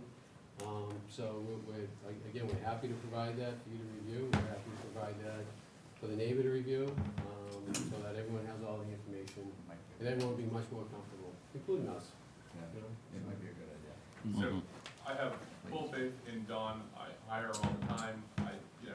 But I do think that this commission collects a technical review fee from every applicant, and I haven't seen a technical review in a while. This might be a good opportunity for that to happen. Here we go. So that everybody understands, instead of competing engineers, we have a third party look at it. That'd be great. I think our only issue with that would be timing, and so what happens with this project and future projects, to us, it's a fairly simple project. When you look at most projects that come before the commission, it's like, when do you decide you're gonna send something out for another engineer to review? Obviously, neighbors are always concerned about that, but I would like to think, that we're not gonna have to wait, 4 weeks for another engineer to review the calculations. We're volunteering these calculations, we're confident we can show that it's gonna work, but, not sure that in this particular case that, our client should have to, face the delays that are obviously gonna be, he's gonna incur if we have to wait for the subsequent reviews. Dawn, has this taken into account the modifications that the neighbor has requested? Not this plan. No, we could, yeah, and again, our plan was, we knew we were gonna have to make some modifications, so we plan on having everything submitted by Friday. Right. Next Friday for the following meeting, hopefully. Yeah. So, unless you get somebody, obviously, you can do whatever you want, but we'd ask you, if it is gonna be sent out to another party, to hopefully maybe start this week and get them prepared to start looking at it, so hopefully we can get some comments back. Yeah, I also, and I don't mean this to be offensive, but if they really wanted to push this through, that pool would be out of the 50. That sort of stuff would have been buttoned up for us. So, I think that a technical review when we have 2 sets of stormwater calculations is. I don't think doing a review on a timely basis will be difficult. Do you know And we're fine with that then. Do you know if HEC's looked at this yet? I believe it's been approved from HPC. I can confirm that. Do you have the elevations? Do you want to copy? Yeah, I'm curious, but Yeah. Well, if we're gonna continue anyways, why don't, instead of Yeah, we're gonna taking put it at in, the meeting. yeah. Okay, Let's put it in the packet. Submitted. That'd be great. It'll be easy. Yeah, I think it's, yeah, I don't think we're close, so. Right. Okay, thank you. So, Thank you. would you like to, any other questions from the, So I guess we can, Edie? Yeah, I just as a birder, having been by that property and birded along the path that runs back behind, there's often ducks actually swimming. I think where the proposed house and/or pool is gonna be, so I don't think it's a one-off rain event that might sometime happen. It's often very wet, and wetland birds, other than ducks, utilize that area as well. I didn't see any questions from the board about lighting on the pool and the patio. But if the lighting were to go into the 50, I think that would be an issue, and I would imagine there would be lighting around the pool. I don't think I've seen any pools that don't have it, but I would just draw that to your attention as well. We would expect typical conditions on that. Plus, Brian, the issue of the percentage of the 25 to 50, that's, Well, yeah, on that end, obviously that circular patio is far below the 50% threshold. correct me if I'm wrong, but in past circumstances where it's just basically a conversion it's lawn to lawn, basically. Now, there's gonna be some maintenance upgrade to the lawn area, but there's no change in use. Would that necessarily require that waiver? I stated as much in the Yeah, I report. mean, are you adding amended soil to then like roll sod out onto? I don't know if we know that definitively yet. Because I think if you're like changing the grade and flattening out a lawn, that's different than what's happening there now. I would imagine, you know, if we are incorporating some of these bioretention features, you know, that's gonna reduce that number, but, yeah, the point is taken. So, the second or the 16th? We have that meeting next week and then it's 2 weeks. Well, yeah. What is the plan for a review? I mean, I feel like if we could get information in the next week, that we could probably have it ready and prepared by the hearing on the 16th.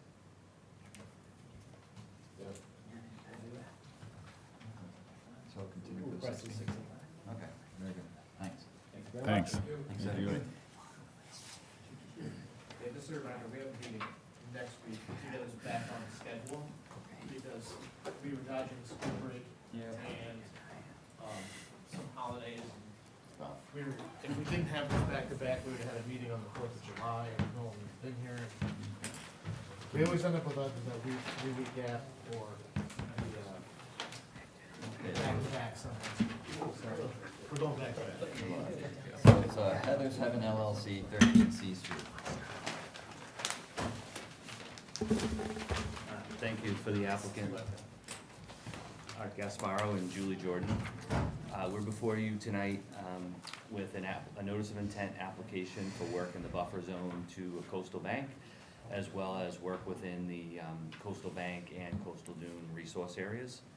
The work that we're proposing involves the crosshatched area on this plan, and the shaded peach area on that plan is currently an approved bluestone patio, and we're proposing to convert that to a standard timber deck, and that is within the 50-foot buffer zone. But we've gone a long way to, we believe, overly justify that with some rather incredible, I think, net benefit aspects to the project. Right now, there's an existing stone fireplace that is down in the marsh that has been there for clearly many years. And the area around that fireplace is kind of trodden down, as well as the area that Julie shows in the plus signs here, sort of some yard debris and some invasive species.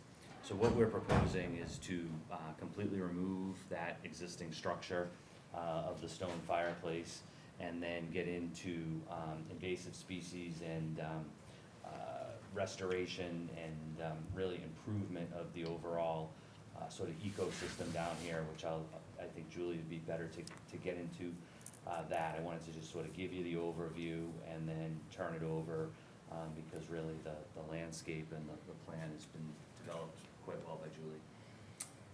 So, just to elaborate a little bit on what Art said, and I'm gonna use this plan to kind of give the nuts and bolts, but I do want you to be looking at the aerial, and it's unclear to me what year this photo is, but I did spend a lot of time on the dune to get these splines, that you see on my plan, and the hatched with the striping are all really healthy, good-looking, very few invasives, you know, really stay out of there, looks great. There's some garbage and things from the winter in here, but that's just general cleanup. When you get into this little plussed area, this is somebody would just take a wheelbarrow and dump all their debris in this area. And so you have a couple of giant, maybe 3 giant privet that have kind of gone wild in there. And then this is all just vine honeysuckle with the occasional beach plum and maybe small bayberry.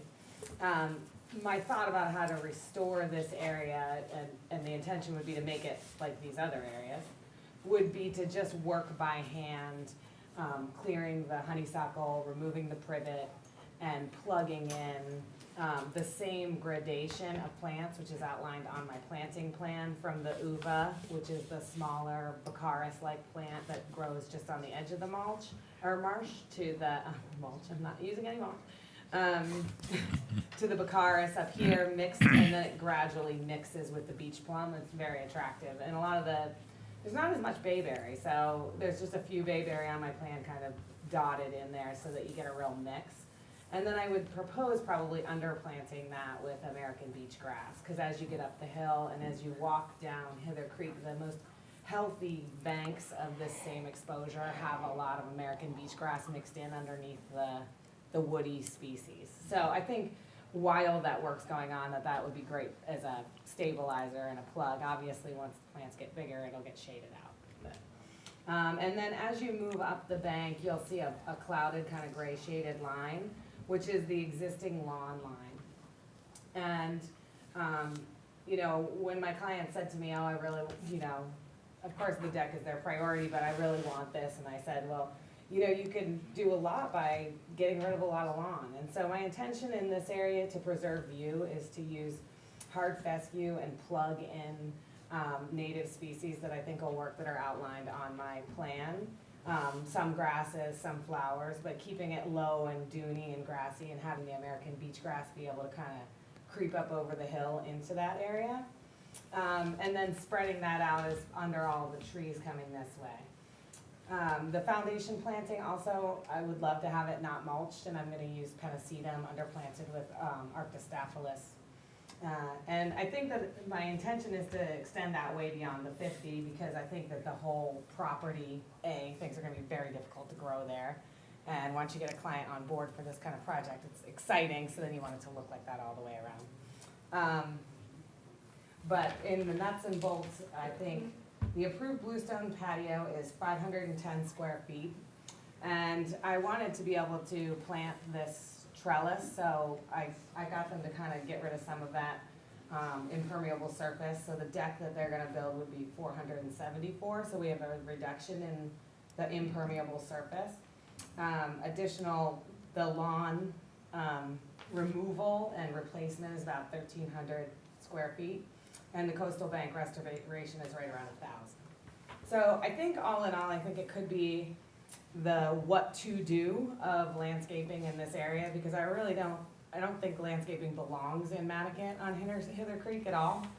And I think that this would be a great net benefit, and then we'd be keeping the people out of the nature and putting them in their deck right in the arms of their house, and they can stay there. Stay on the paved areas, people. Does anybody have any questions? I think that also the one thing I wanted to point out in the Google map is that, and I know that you guys are familiar with this, I don't have a lot of history with this property, recently hired to do it, but this is what was there. So the old deck, and I'm sure you're familiar because you were involved with, I mean, this is the first bigger house in Nantucket, but this came all the way out to here, and the lawn came all the way out here. So I think pushing this all back, letting this be living space, and improving all of this as a real eco landscape with no mulch, and using the fescue turf that Ben had referred to earlier as the lawn, I think would be great. So you wouldn't be pulling the bluestone up underneath? There is no bluestone yet. It's under construction. It's still under So it's just approved, It's just approved. Oh, it's just a plan, okay. Mhm. So Julie, excuse me, Andy, you No, go done? ahead. You said you were gonna remove the honeysuckle and privet by hand. Does that just mean you're gonna, Yeah, I know like honeysuckle, a lot of shovel times and you can grab gravel. it and just pull it out, or, but with the bigger privet, you might have to put a chain on it and get some kind of mechanical equipment down there. It's not that or it's not that big that you big. think I mean, you can- it's a big shrub, but once you turn it into a stump and you dig around it, privet, it releases easily. Well, you'll have some soil disturbance, but you're Yeah, but planting then in we'll there, plant right yeah. after it. And you may have some seed bank in there that you're gonna have to kind of watch over time, but. Definitely. But it's a nice solution compared to chemical spray and stuff like that, so that's great. Yeah, I agree, and I think that the honeysuckle is actually not shrub honeysuckle, it's vine honeysuckle. It's all that vine, yeah. So it's just gonna be a commitment. every year you're gonna have to pull it and cut it and pull it and cut it and replace it with American beach grass. Eventually, the American beach grass will win. And because it's a vine, it's not that unsightly. I think that if, during the installation, I think the smart thing would be to save the soil and get as much of it as you can and plug, and just know that it's a long-term situation where you're gonna have to be fighting it for a while, because you're not gonna get it all the first. But the privet, I would like to have it. That would be a good thing. So this question pertains more to the original plan versus this one, because I'm assuming we did this calculation and I just can't remember. I'm assuming we allowed structure within the 50 to 25 because you were taking it out, you know, of the 25-foot buffer. That's correct. Now, how much did we take out of the original versus now we'll be back in with the deck? Does that make sense? I thought I included, I think in the filing is that approved plan, which has a table on the bottom. I don't know the exact number to your question, but what I could tell you is we would exceed that. In other words, Still we exceeding sort of that. already used all of the balance, if you will. We were under, but I wanna say it was 100 or something square feet. So we are going in the other.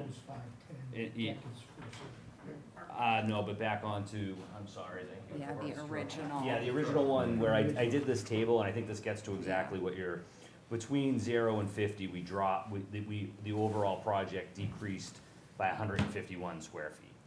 So, you know, now theoretically, we would be increasing 325.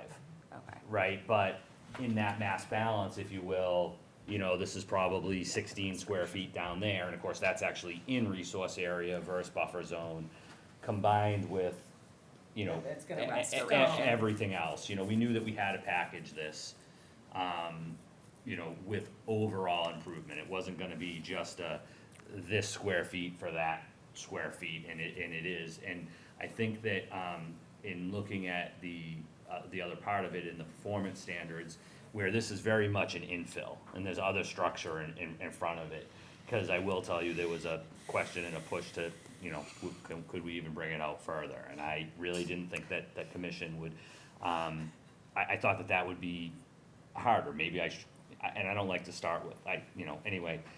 That's part of what I'm saying is that we stuck to the patio that was there, and it's a conversion from a patio to a deck, that we don't think's gonna, and I included a picture in the filing, I don't know if you saw the markup with the line, to really try to show that it's just filling in. I don't see from the protected interests how, this change is gonna have any adverse impact. And then the other side of that, everything else that is being proposed is clear net benefit, where the lawn, the previous approval had allowed the lawn to stay where it was at the top of the bank. So now you're increasing, essentially a bit of a no disturb buffer zone combined with the invasive species management. Thank you. Did they get flooded this spring? Well, the marsh did, oh, yeah. Right, yeah. Oh, So- There's a lot of debris yeah. down around this fireplace that needs to be cleaned Okay. up. They basically received everything from the head of it. Mhm. Right. But right. it's a healthy marsh. I mean, all the grasses are intact. There's no like chunks of it missing. But it didn't actually make it up to the house, though. Oh, no, if you look at the elevations on this is the top of the bank, this is up at elevation 12. Gotcha. Where it made it Okay. to was, I don't even think it made it actually all the way to the toe, but I wasn't out, this isn't one of the places I was out during all of the storms. But based on the rack line and There's the a lot of debris, good shrubs in here that Yeah. really did. probably close to the, Yeah. the bottom of the bank. And that's why it's fairly unusual. I had originally started working on this quite a while ago, had just considered it was all marsh. But then we really started studying it, we realized this is actually a fringe dune, so it goes bank, dune, then salt marsh. It's very pretty. And it's very interesting how everybody has their place. Marsh grasses stay down there, good shrubs stay up here, everybody's in their organized place. I don't wanna mess that up. The vegetation tells the story, it really does, yeah. And you can see it in the aerial. Yeah.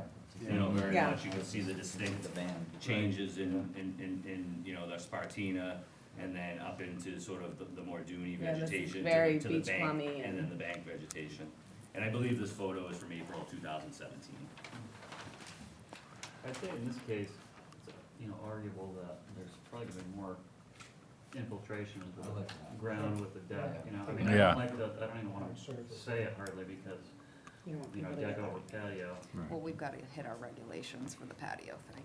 Right, That's a- sure. So, but in this case, with the infill and not encroaching further than the house, it's probably a better alternative from a groundwater perspective, I would say. And I like seeing somebody actually kind of trying to work with the natural landscape instead of ripping it all out and just Yeah, putting in a that's bunch nice- of, you know, nice job. stuff, yeah. Now if we can just get people to really like these landscapes, and want them, If it, everybody. yeah, I mean, I can't see it, like you look out the window and see a natural landscape compared to somebody's yard, and I just don't see why people want the yard. No. They want a view out the window, Working but. weeds. Yeah. Okay. Other questions? Okay. Any questions from the public? I just wanted Please. to make a comment. My name's Colleen Weldon, and we live down on Hitter Creek near this property. It's been a pretty contentious project, but I think Julia's done a really nice job here, and Patty Stolte was here a little bit ago and just looked at this, and we consulted with the neighbor right next door, and we're all in support. This looks really good. So thank you. Thank you. Thanks. Thank you. Okay. So Jeffrey, everything you need to close on this? We do. Good.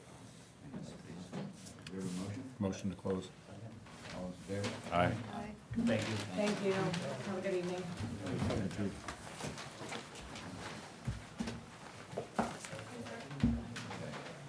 Margaret T. Cunningham, trustee, 103, 105 Deal Point Road.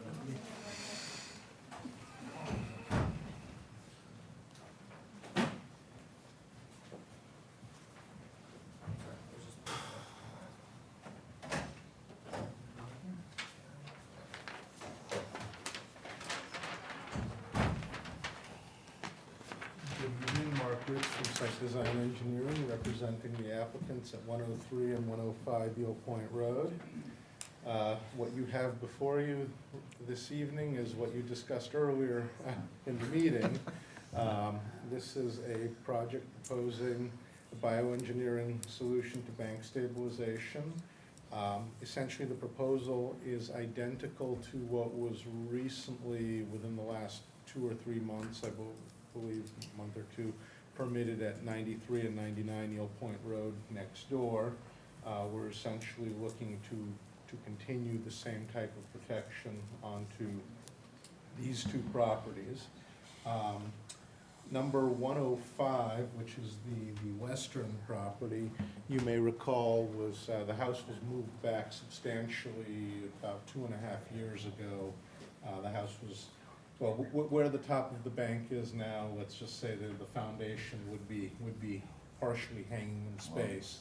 So the house was moved back quite a ways, about as far as was possible, allowing for septic and other issues on the lot.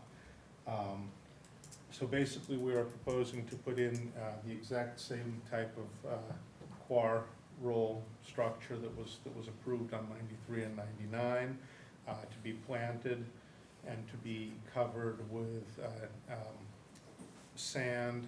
We have a bank that is approximately 10 to 12 feet high in this area, and the average erosion rate is about 1.25 to 1.5 feet per year. So we're looking at roughly 15 cubic feet of nourishment per linear foot, give or take a little bit of wiggle room, and we're proposing to cover the bank with that much, the quar installation with that much sand nourishment, and to monitor and maintain. We're proposing to do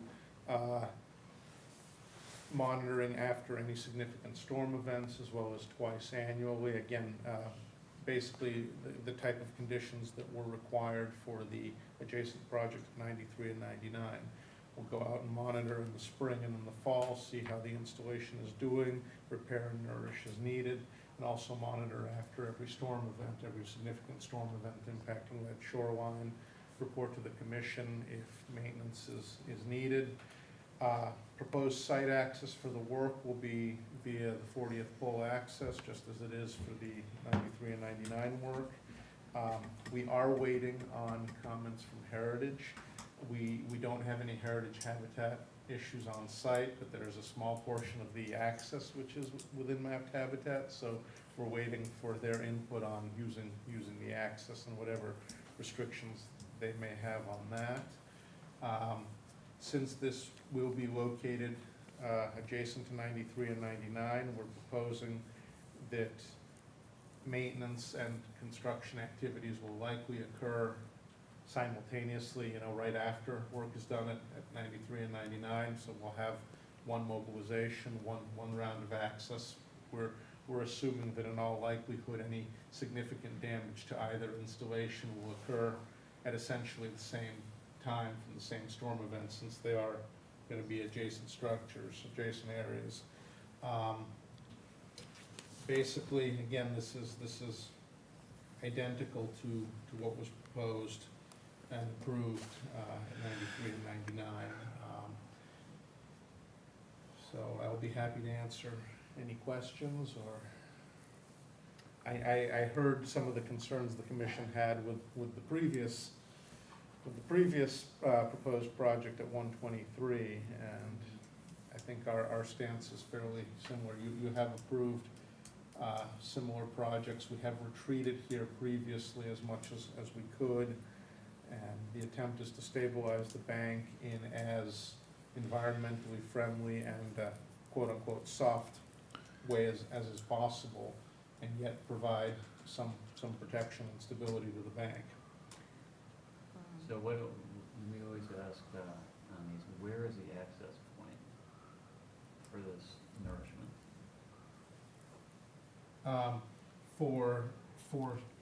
So the ongoing, so the installation is, sometimes one thing, but then when it's done, how are you accessing the site to provide the nourishment? We have space between the two lots where we can put down some boards, matting, and basically with a small walk behind, dump sand as needed over the edge of the bank. But for equipment, it'll be at the 40th pole. Yeah.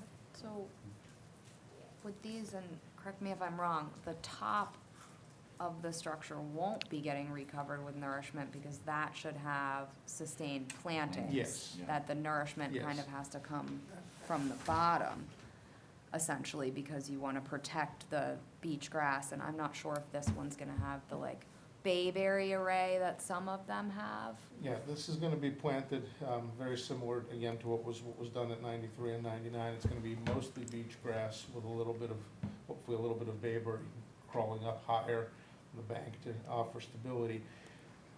In the event that there isn't major storm damage, and if sediment isn't being removed from the system, that is essentially a year where sediment wouldn't have been removed from the bank. If there's no major storm activity, there's no erosion, the bank wouldn't have had any major erosion either.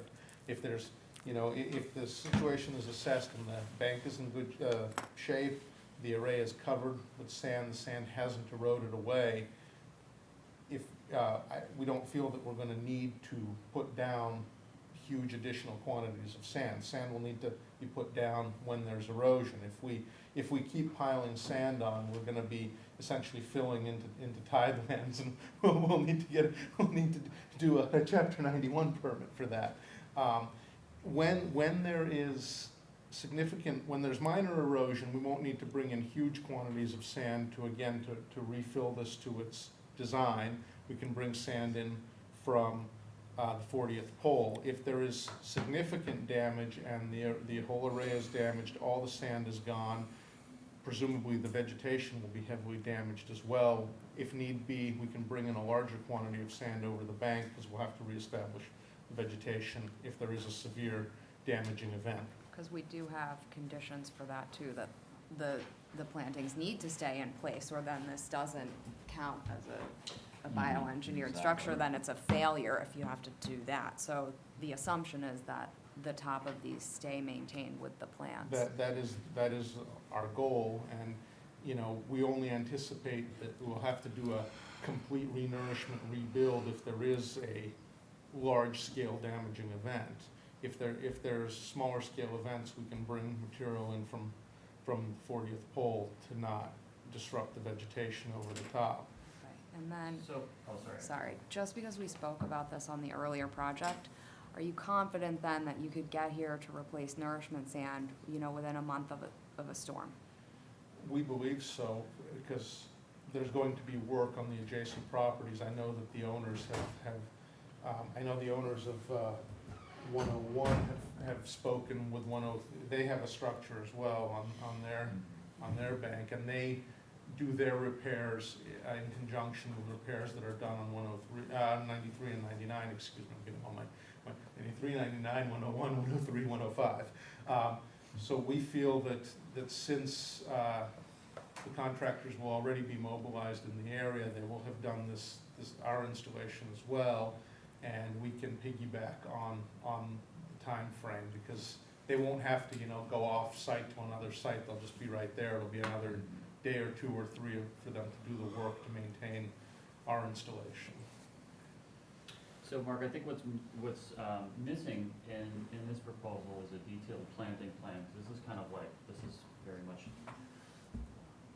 a part of what we have conditioned, is that there's a planting component on the upper bank. Yep. And that 75% is what I recall, survival rate has to be achieved in order for the project to stay in compliance. But we'd also like to just see that and have that documented as to what is going there, what will stay there, and what needs to be preserved there in a good, healthy fashion. We could provide that for the next meeting. Since we're waiting for Heritage anyway, we just wanted to get the ball rolling here tonight, but we can certainly provide a more detailed planting plan. And then another thing that we've been requesting is a calculation. And I know that she had said, Yep.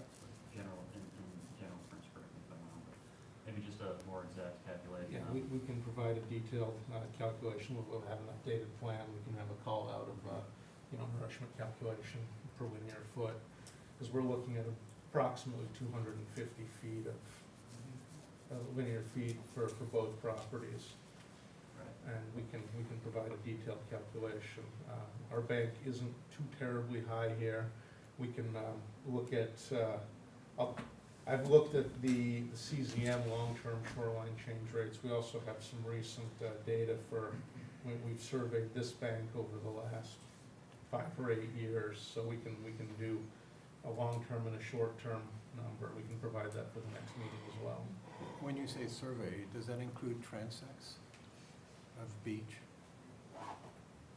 No, we've done primarily top of bank, toe of bank, high water mark. We haven't done transects. Could we see the high water mark? I don't think I saw it on this plan. Is it on? It might not be on this one, but we can certainly add it. Please.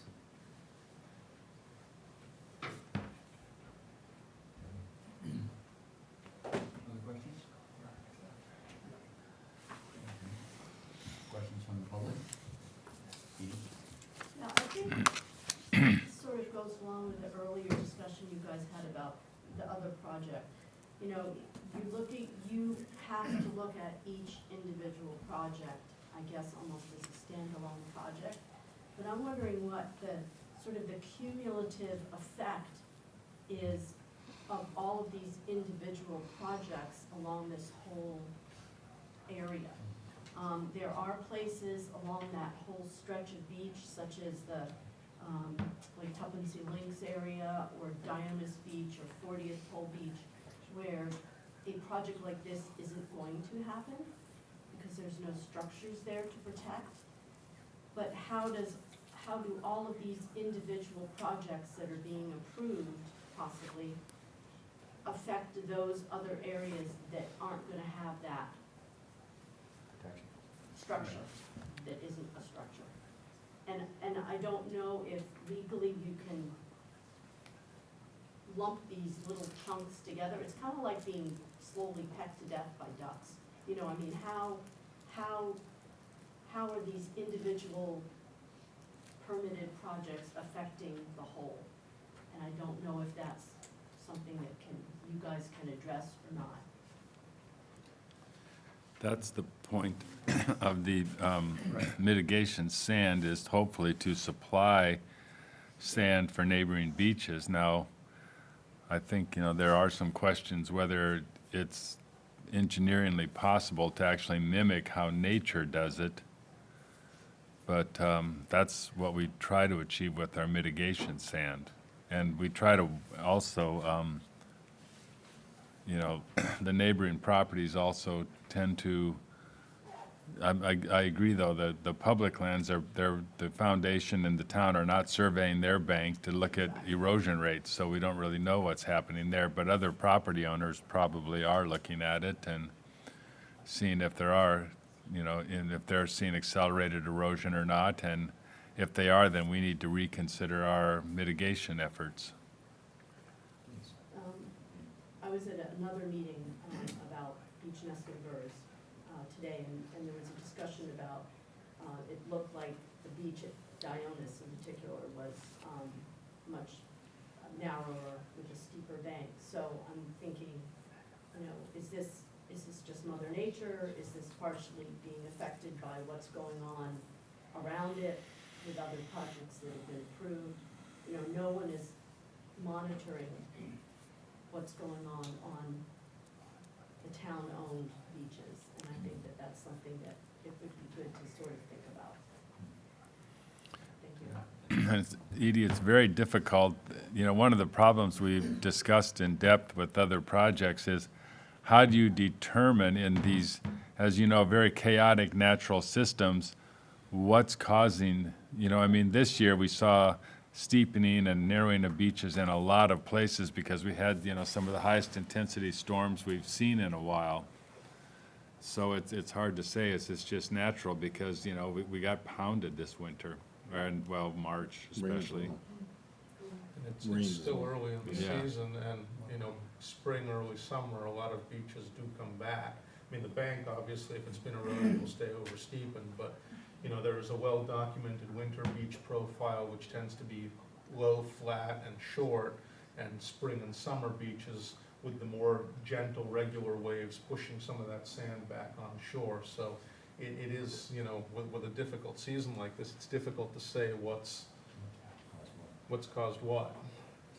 I have to add that I feel that we should be asking for transects to see if we can start pinning these sort of issues down. And that would seem to me a reasonable request when we're permitting these. Look at beach elevation, actually. Yeah, actually, to really try and calculate what's happening in the long term going forward. Yeah, it should almost be, the thing is, someone's got to sit down and actually look at all the data. That's always the Well, question. gotta gather it first. I wonder if there's a better way to do it, full beach run, Well, if we had the money, yeah. I don't know if LiDAR would do it, if you could do LiDAR and get a pretty accurate. You might have to get something similar. Even with the smaller scale projects like this, we currently have drone capability that will do, with a few ground control points, we're finding that we're getting vertical accuracies of within, plus or minus 2 to 3 inches. And, for the whole property area, whatever the survey area is. So it is possible now, at least for us on some of these projects, to provide a fairly high precision accuracy transect derived just from aerial photo data.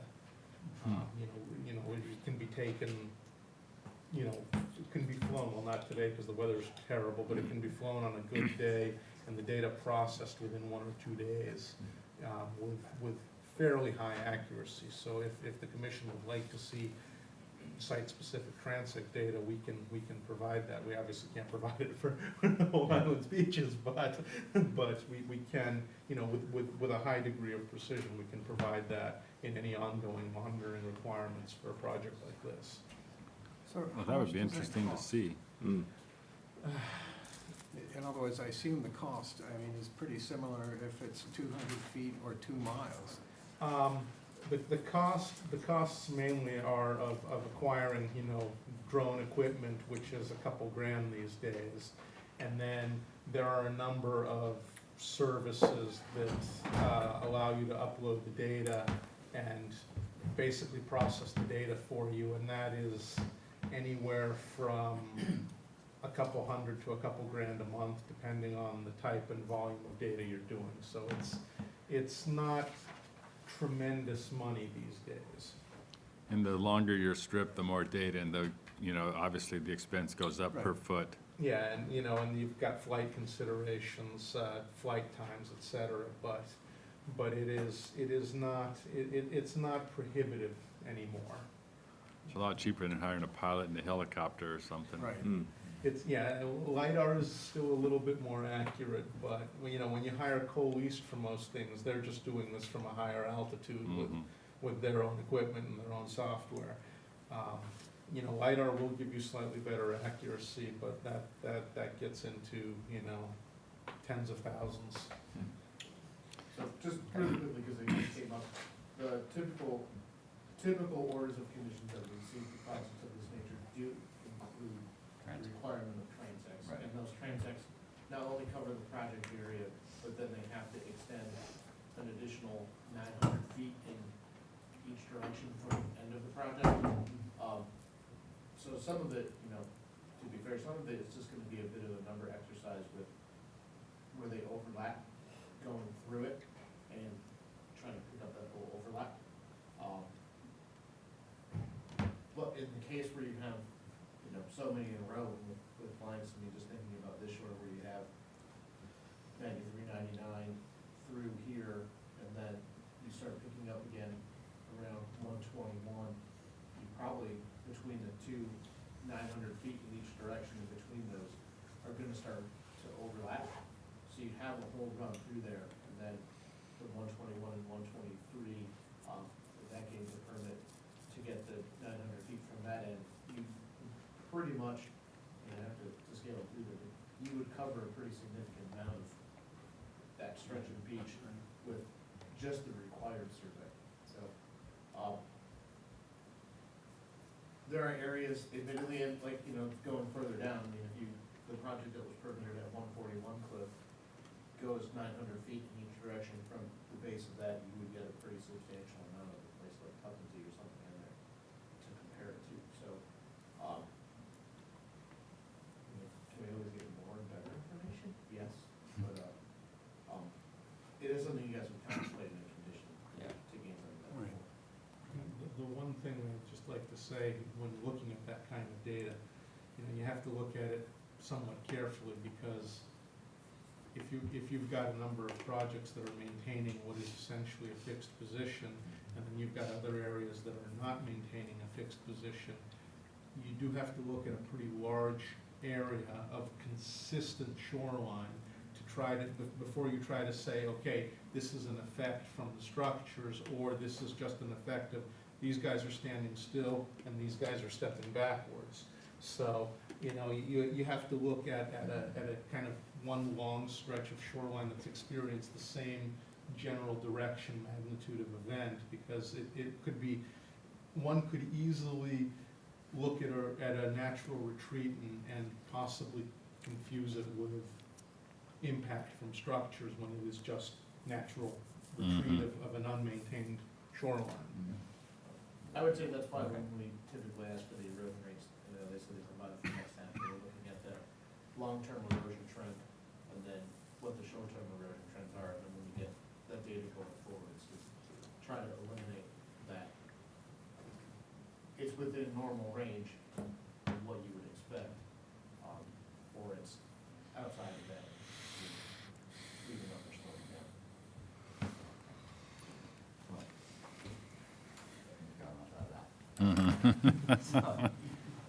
So we're gonna, you wanna continue for 2 weeks? Essentially, Questions? so it would be for 1 week or 1 week. for 3 weeks. Or 3 weeks? Why don't we, for the moment, continue for 1 week? I don't know if we'll get any heritage input in time, but we can provide some of the other information, and if need be, we can always send in a request to bump it to the next meeting. Okay, so we're continue for 1 week. Great, thank you very much. Thank you. Thank you. Amended orders of conditions, Pockamo Point Realty Trust, 90 Pockamo Road.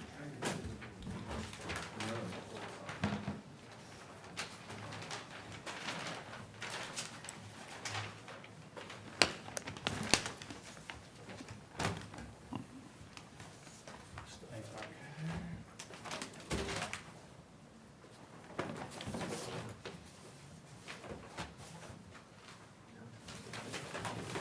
Yeah, really. Guess we can start echoing.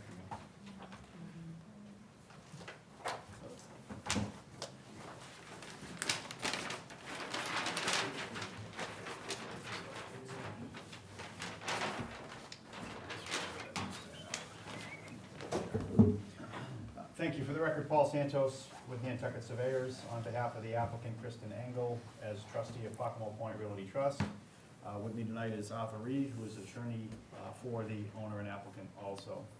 This is an amended order request for 90 Pockamo Road.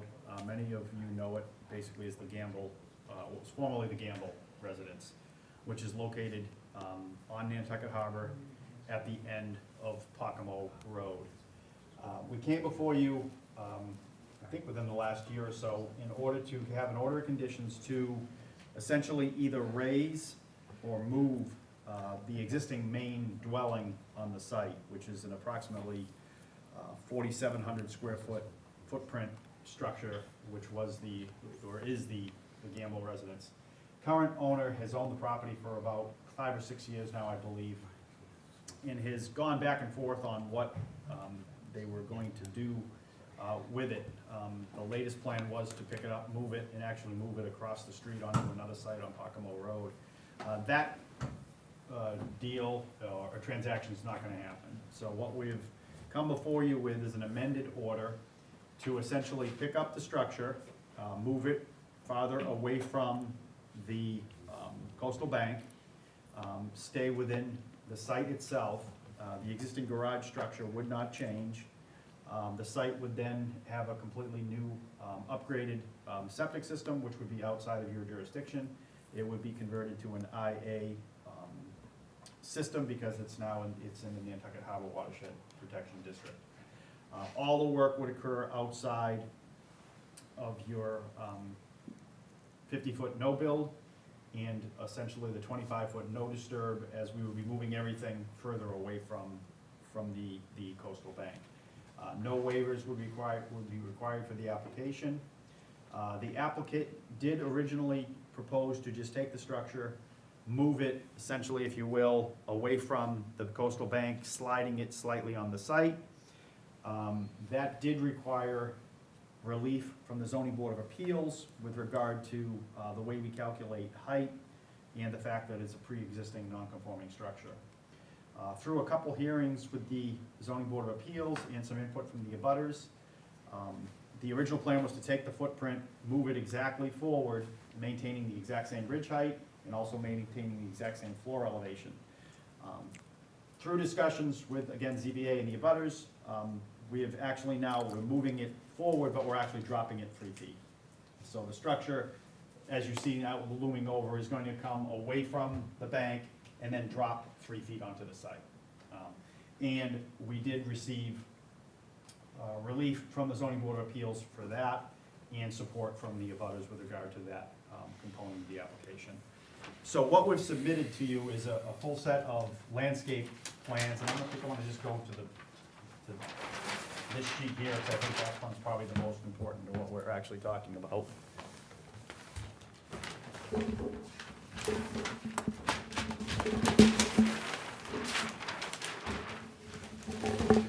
So this plan depicts the existing structure, which is now in this location here. It's faded in this, the existing structure is here. It's sliding forward to this location here. And they are adding, obviously, hardscape, pool, and so forth to the structure as it moves forward. But the first red line that you see is the 25-foot no disturb. The second line is the 50-foot no build. So everything outside the 50-foot no build with regard to structure The only thing that we're done between the 25 and the 50 is the area where the existing house is now, because we've moved forward and dropped, there'll be a small drop in grade at that point, and there'll be a lawn area within this area here. That's again, outside of the 25, but between the 25 and 50. There'll be a small section of here, which is existing house, which will have that drop in 3 feet, if you will. 33, 34, 35, 36 would be a drop down to accommodate the lowering of the building pad, if you will. The rest of this area, there are some walkways inside the 25, between the top of the coastal bank and the 25, that would be removed and revegetated. There is an existing beach stair here that would stay in place with access with that, when that still would stay in place there. So at the end of the day, we've essentially maintained the site in accordance with your current regulations, 25-foot no disturb and the 50-foot no build. Pool area, pool fencing, everything else all outside. And then your 100-foot jurisdictional line would be in this particular area here. It's not within a mapped NHESP area. The only regulated area on site is the coastal bank. It's a fairly small erosion rate within this area, I think maybe less than 2 feet a year when you look at the CZM mapping. It's not an eroding bank, if you will. I mean, that house has sat basically there since the mid-'80s or early '80s when it was constructed, with really no change to the top of that bank. This bank moves more from heavy rain, and it moves from the top down as opposed from the shoreline hitting it and going that way. So it's essentially, just a redistribution, a reuse of the site with respecting the current setbacks to the top of the coastal bank. So, question, it looks like lawn, was that the old lawn that's still marked up here? No, that's actually, that would be that's the cut. So at this point, we have to get this, the 3-foot cut, he's got, that's a slope, if you will. And he's got a lawn going up along that side. Again, that could be planted or vegetated. If it's a lawn, but it's gonna look like this. So I don't know, he's got a labeled lawn, but it's actually it's a steep angle to accommodate the 3-foot cut. If we're talking about a bank that's eroding from the top, my feeling is we want bank vegetation to the 25. You know, no question. Because any sort of like lawn isn't gonna protect that bank. No, this bank is going like this, though. I'm just saying, this bank is going up from the ocean and then coming back down to the house. Right. Yeah, if you look on sheet 4, do you have that? Not that we should. There's a cross-section. Not that, I don't agree with you. No, Right in. like, I think it's long. You have a cross-section. Oh, yeah, it's on sheet 4. Yeah. That may help, Ashley. There, Ashley.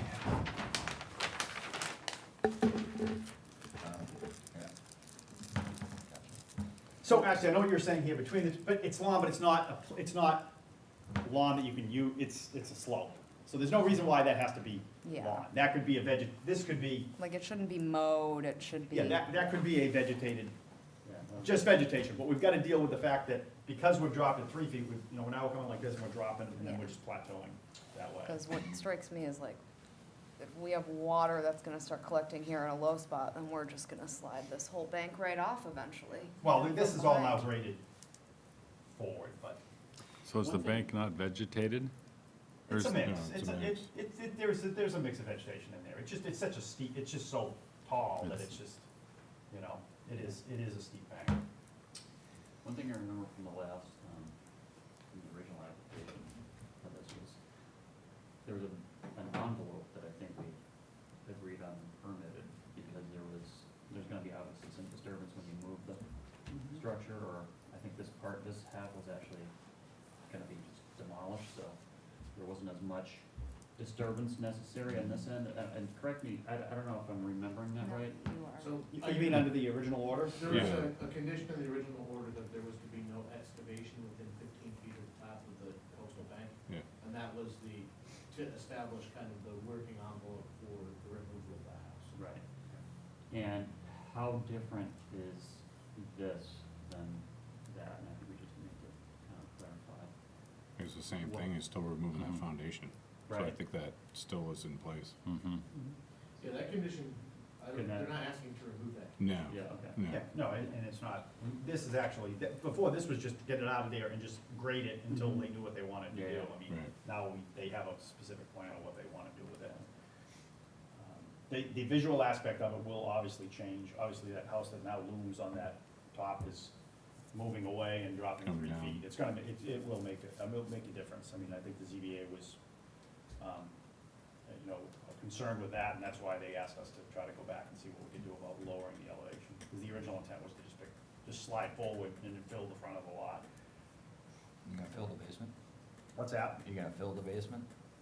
It says Uh, prior basement filled. Oh, yeah, it's actually, believe it or not, the house it's a very small section of basement. It's not really even a full, Yeah. it's It's mechanical. It's like an eighth is full So are you basement, the gonna rest all use crawl fill space. from the site then to do that, or are you gonna bring Yeah, fill? it's shocking. There'll be some Yeah. fill that comes on the site, but they may have to. The only thing they did in bowling the, alley? no, Yeah. there was an elevator pit, but Yeah. there's not a lot to this. Yeah, there's not a lot, believe it or not, yeah, it's just a small, it was Yeah. from mechanical, so it was basically almost a crawl. Yeah, it was an undulating crawl space too. Yeah, so. Yeah. So.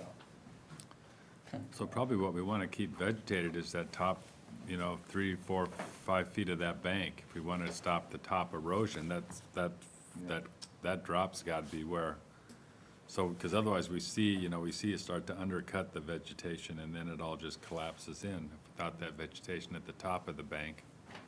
Yeah, right now, and so you can see, like, the way it's set up basically now, so the top of the bank is here. They've got this is just, there's a walkway along, there's a stone walkway here. This is probably 20 to 30 feet at the closest point, it's about 20 to 30 feet away. But there is a vegetated strip between that stone, that's all natural vegetation up on the Mhm. top. Okay. So you just be extending that further as you go the other way. And you're not building anything higher that's gonna now create runoff going that way. Everything's now gonna push towards the front of the lot. And the septic system is way out in the front, out in this area here too. The garage and that stays in its natural location. The problem with steep coastal banks, once they stop eroding from the bottom, is they do start to, they fold back to a sustainable level. I mean, you don't see a lot of it, like I said, this, as I said, this, if you look at when this was built, this was mid-80s, and it really hasn't, the top really hasn't changed, it's just kind of the way that bank kind of operates, and it's sparsely vegetated, it is vegetated, but that house is sat in basically the same spot with really very little to the top of the bank. Well, that's good. Other questions? Concerns? Any concerns from the public on this? No? Great. Okay, Jeff, do you have a recommendation on this? I mean, it's amended orders, so Yeah. if you want to, you Yeah. could move to close and issue the amended order petitions, or. So moved. Second. All those in favor? Aye. Very good. Pass the Okay, minutes. thank you. Thank you.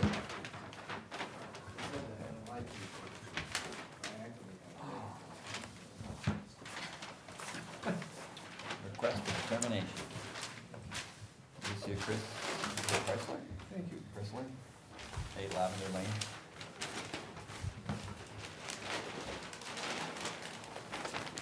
I'm gonna give you this one, Jeff, I'm just gonna get out of the way.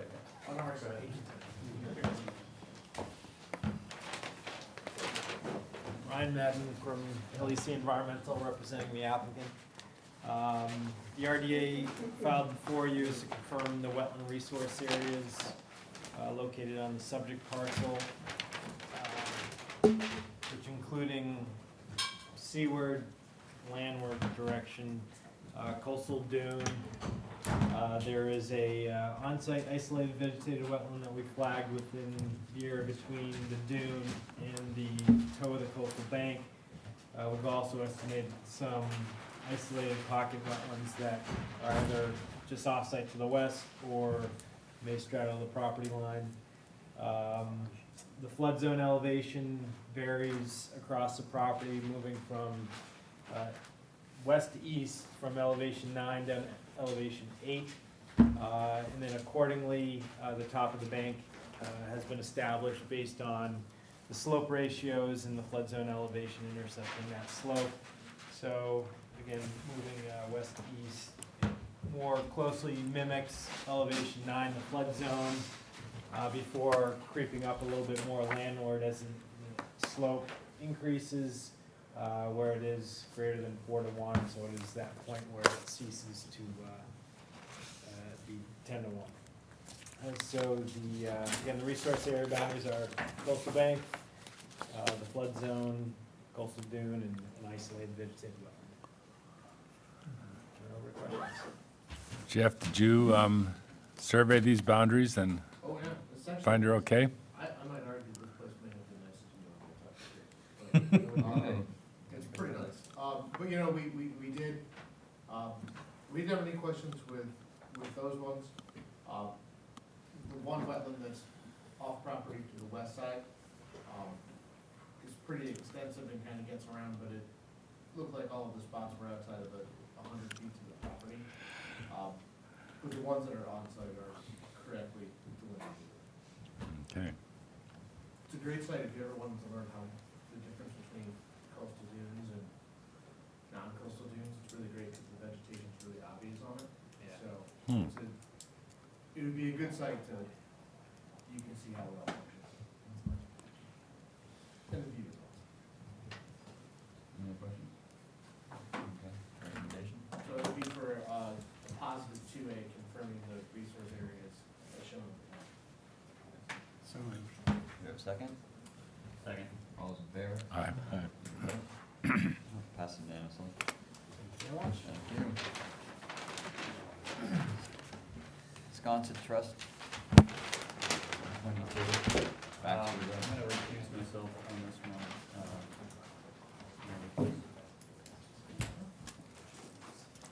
For the applicant, Art Gasparo, this is an application up at Sankaty Lighthouse to install a fence within the buffer zone to the coastal bank. And there is an existing fence that runs along parallel to the bank and another fence that runs down behind the lighthouse towards the golf course. And people are going around the fences and to the top of the bank up in that area, and they would like to prevent that from happening. And so, while I've shown the whole fence, only a portion of it is within the 100. It's all, the new fence is outside of the 25. And I hope that you would approve this. I think it would be best for the coastal bank, obviously, as well, to limit the activity going to the top of it. So it's chain link fence. Yeah, same fence that they have there. Any other concerns? Jeff, recommendation on this? Yes, this would be for -3, allowing for work without requiring notice of that. Someone can make that motion? Second? All those in favor? Aye. Opposed? Pass it unanimously. Thank you. Thank you. Pope Scott Rogers, 6 and 11 East Howell Lane.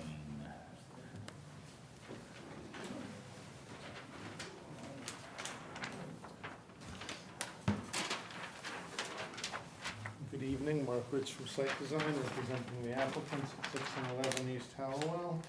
What you have before you is request for determination of applicability. We are just looking to confirm the extent of resource areas, primarily coastal bank and associated buffer zones. No work is proposed at this time. We have a pretty crystal clear coastal bank here. It's one of those that if you take another step, you're rolling down the hill.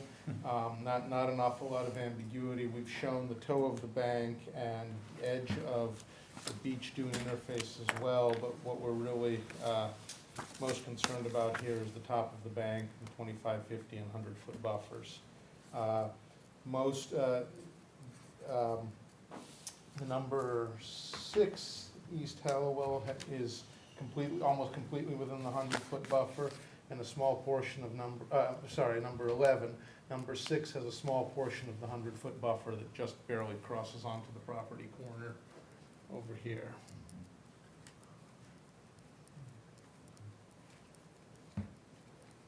Questions? I would again recommend a positive Mark, Oh, I gave away my sheet. You gave away my sheet? The erosion Yeah, I rate think that must be here underneath there. The published long-term CZM erosion rate is around just under a foot a year. But this part of East Hallowell, there are about 3 or 4 groins on the beach here. The erosion rate here, I think, is in recent history close to 0. The bank is pretty well vegetated and stable, doesn't seem to show major signs of retreat. I think, you know, some of those groins are pretty old, but they've been there for a while, and I think this area is fairly stable short term. Yeah, the bank is really obvious, but I would agree in our assessment that once you get past, I mean, there's a little bit of drop right at the top that's exposed, but then most of the slope is vegetated till you get down to the very bottom. It doesn't look like there's been a lot, but there's a groin that kind of bisects the lot right in the middle of it. Yeah. There's one here, there's one here. I believe. This is a stretch, there's like 6 of them Right. along Yeah. Hallowell through there, so. The erosion and accretion is actually really good. The bank themselves. The bank, I don't think has moved a lot in any recent history. Not till you get further to the east. So you recommend a positive 2? Yes. Would someone like to make that motion? So moved. Second? All those in favor? Aye. Aye. Opposed? Passed unanimously. I hated those because I had to run to them. Football. Okay, certificate of That compliance. was part of a football training online for the Lions. Oh, really? Got a buddy's like, let's quit. Why Pippin, not? Pippin's away. Yeah, on the beach. So we're continuing Pippin. I had football practice 2 weeks on the beach sand. I was I like, had an issue of compliance I need to address. Okay. If you guys just, I'll go over this quickly, is, you guys remember, this was for the construction, I think Ernie and Andy were on the board for this? Might have been. It's for the construction of the roadway on Pippin's Way. Anyone who does the Oh, yeah. It involved a very lengthy discussion on how we determine groundwater, including but not limited to direct observation, monitoring wells, the Frencher method, or just about any other way. And it related to, Printer way. it related to the drainage system that was being proposed. But we had inspected the site and we saw there's still some loose sediment that's around. But then today in rain, went back out to inspect the site, and they were having some issues with sediment entering the catch basins, and with the drainage system, and that's something that whoever lived through the permitting process, and the court case is actually one that was approved before I was in this position, that was brought back to be repealed and then moved forward from there. It was quite the process, but the drainage system was kind of the big piece of that installation. And I think before we issue a certificate of compliance, we want to be sure that it is working in tip-top condition. So, we continued to the second to see if they could schedule and get everything kind of cleaned and buttoned up in the couple of drainage structures that needed some issues, but it may go forward again. So that's not what happened. Okay, so we're getting into the orders of conditions. Oh, sorry. Oh, yeah.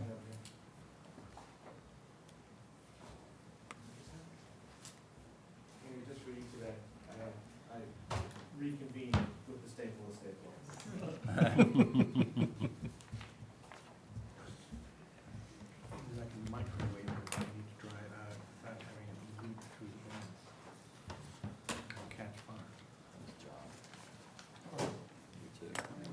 And I apologize to Andy and Ernie for bringing up the printer method and maybe creating unnecessary flashbacks. Oh, God, angst. What's the method? Printer method. Oh, it's a very complicated way to not have to dig a hole. The comedy of it was someone was arguing against it, used it in the next meeting for another totally unrelated. The other good part about it too Made for a was, good laugh. it's funny because we were talking about it, not so long ago, printer method and that one. And I remember having a discussion about the groundwater level, and if you use the calculated printer method for one of the spots that one of the folks representing the printer method as being the correct method to use, I remember thinking at someone saying at the hearing, well, if you used it in this spot, and it fell through, you'd be standing in waist deep water. Mhm. And you were standing with your feet flat on the ground, so you're like, Something's wrong, yeah. something's not right with all of it, and it was, I mean, we did test holes with Oh. 3 different consultants and representatives of the commission. It was Ugly. fantastic. Mhm. To get there, but I think ultimately ended up with, hopefully, the best of our possible. We'll talk about that for the survey. That was like my first week with the commission, too. Here, by the way, taking for dirt. Good luck. We had a health agent off island when I first came out of college. He would always adjust. When it used to be, you could only perk a certain time of year, you'd only do soil testing a certain time of year. Like now you can, under the new Title V, but you can only do soil tests and percolation tests in the wet season. So every year he was a health agent for the town, he'd do the Frictor method and adjust and then say, where do you find for groundwater? Add 6 feet to it or whatever. So you would go to sites and literally be a foot out of the ground. His groundwater estimate would be like 2 feet out of the ground, so you're building systems, it never made any sense. Like how they No. use it, 6 feet. I will say at the same time, to defend the French method, in the area it was developed, it works awesome, because it works related to, soil structure and soil type, and, it uses monitoring wells in kind of your immediate area, and it applies a correction to those. So in the soil type that it was developed in, it is top notch. Sandy soil. In loose sandy soil that we have all over the island, not so much. Mhm. Especially with all the perched wetlands and clay lenses It and, gets a little, yeah, it was ridiculous. But we fought over that for meeting after meeting. at the time, it was one of the methods in our regulations that was required. Frictor method or not, there were legitimate concerns about the structures that were. Oh, Oh, yeah. Oh, yeah, there were. Because we know, yeah. Reason for. We didn't mention who brought that forward. Well, no, to be fair, the land council was not the printer methoders. No. But it was a necessary discussion to have, but we got tied up in the determination of groundwater for like 10 weeks. Yeah. I had to tell the lawyer to sit down and shut up and not to speak again for the rest of the hearing. Oh, really? Yeah. Got heated, did it? What's that? Got a little heated, did it? Oh, I warned him. Yeah, I mean, it was a hearing that was, it was a revocation hearing on a permit. So we have a provision in our bylaw that if new information comes forward, permits can be revoked and then reissued or deal with it that way. So it had been applied for under a revocation of a permit, and I think it had already been appealed once on the original permit. Not Before my day. No. No. We just Oh, plan plan board. Yeah. But, yes, they came in under the provision to revoke it, so then we had to figure out how to even like hear a revocation and how that would go, and what, if you ended up revoking it, what does the commission issue to revoke a permit? Good time. So, Okay. it was a good one to, open the door to and say, to be honest, it actually makes some of the stuff we've done for bigger permits seem simple for what that one was. But moving on. Moving on to simpler things.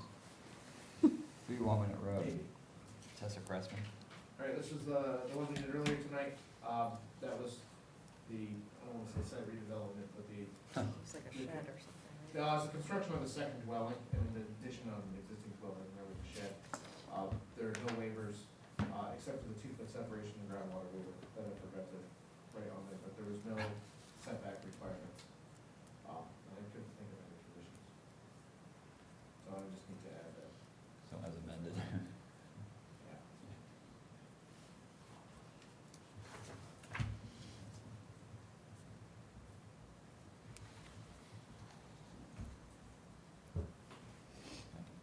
Any other questions?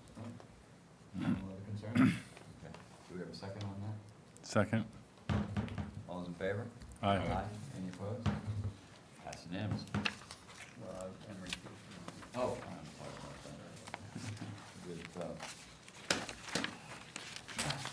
sorry about that. With, Commissioner It's Shampoo. signed in your slot, Ben. Yeah, Commissioner Shampoo. I'll put it in my signature spot. Well, he can Look at my spot again. Not me. Yeah, we're running that. Run of that. Why some of them we don't. Identity theft. That's how I make sure you guys are still awake though. It's a senior thing. It's gonna recuse itself in the next one. Come on, commit. No. Alright. Oh, what's next one? I wrote the wrong one. Okay, Bartlett Farm, 39 Bartlett Farm Road. Alright, so this one did require a waiver to the pit setback, for the solar array. I honestly didn't think of any conditions for this. We haven't seen any other real solar arrays. Ian asked me a question about cleaning. Cleaning should be done with the squeegee and fresh water. That is, Mm-hmm. that, they're just gonna let the rain clean them, but. That's what they do on roofs. I was about to say, there's not much you can do. Some like Slope. major maintenance to them. Yeah, if, I don't think they, I mean, they already have an array out there, they're not doing anything to that one, right? no. Agreed. Pretty straightforward.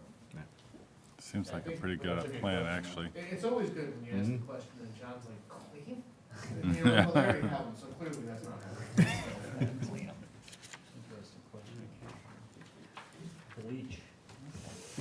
Well, I would say we should issue this as drafted. Move to issue as drafted. So moved. Second, whatever. Aye. Any opposed?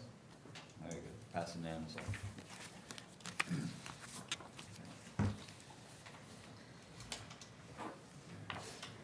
Okay. Elizabeth Bagley Descendants Trust, 123 Eel Point.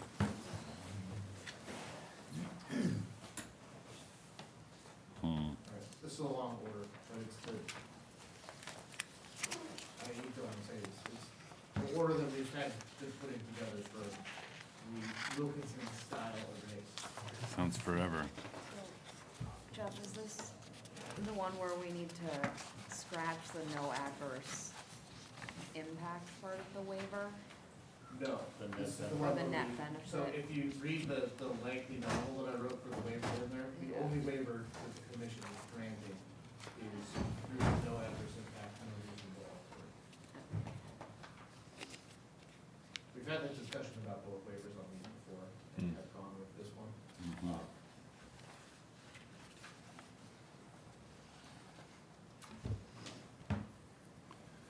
Well, if That this being is, said, because I know it's a question that we discussed, it would be good, you know, especially, 34 is the transects. yeah, we may want to discuss, to address the larger global concern is, it would be nice to take care of the violation section once, first, and then have a lengthier regulatory review. We're kind of due for one anyways, it's been a couple of years. And I think that's the perfect opportunity to discuss, how our performance standards may need to be updated to handle structures like this that Definitely. aren't clear or not whether they're CESs, but aren't necessarily something as simple as beach nourishment, and how our performance standards may address those. And then I think, you know, one of the conversations we've had a lot about other projects too, I think is, you know, what is the cumulative impact of these structures and activities as you go around the island, and updating the local regs to meet those is probably something that, probably overdue to do, but it's something we definitely need to do. So, that's pretty tough, though. How do you say, well, you're the 21st person in line, you don't get one? it's really easy, is you say Yeah. you should have applied before We they missed changed the the rules. cutoff. I mean, I'll be fair to say, we have changed the rules and regulations for this board many times. And, you know, I'll be the first to say, like, as an example, if all of a sudden we update the performance standards to say that dry laid stone patios count as impervious material, and those turn into structures, if you didn't apply a year ago, we updated our rules because we had more information that was a concern.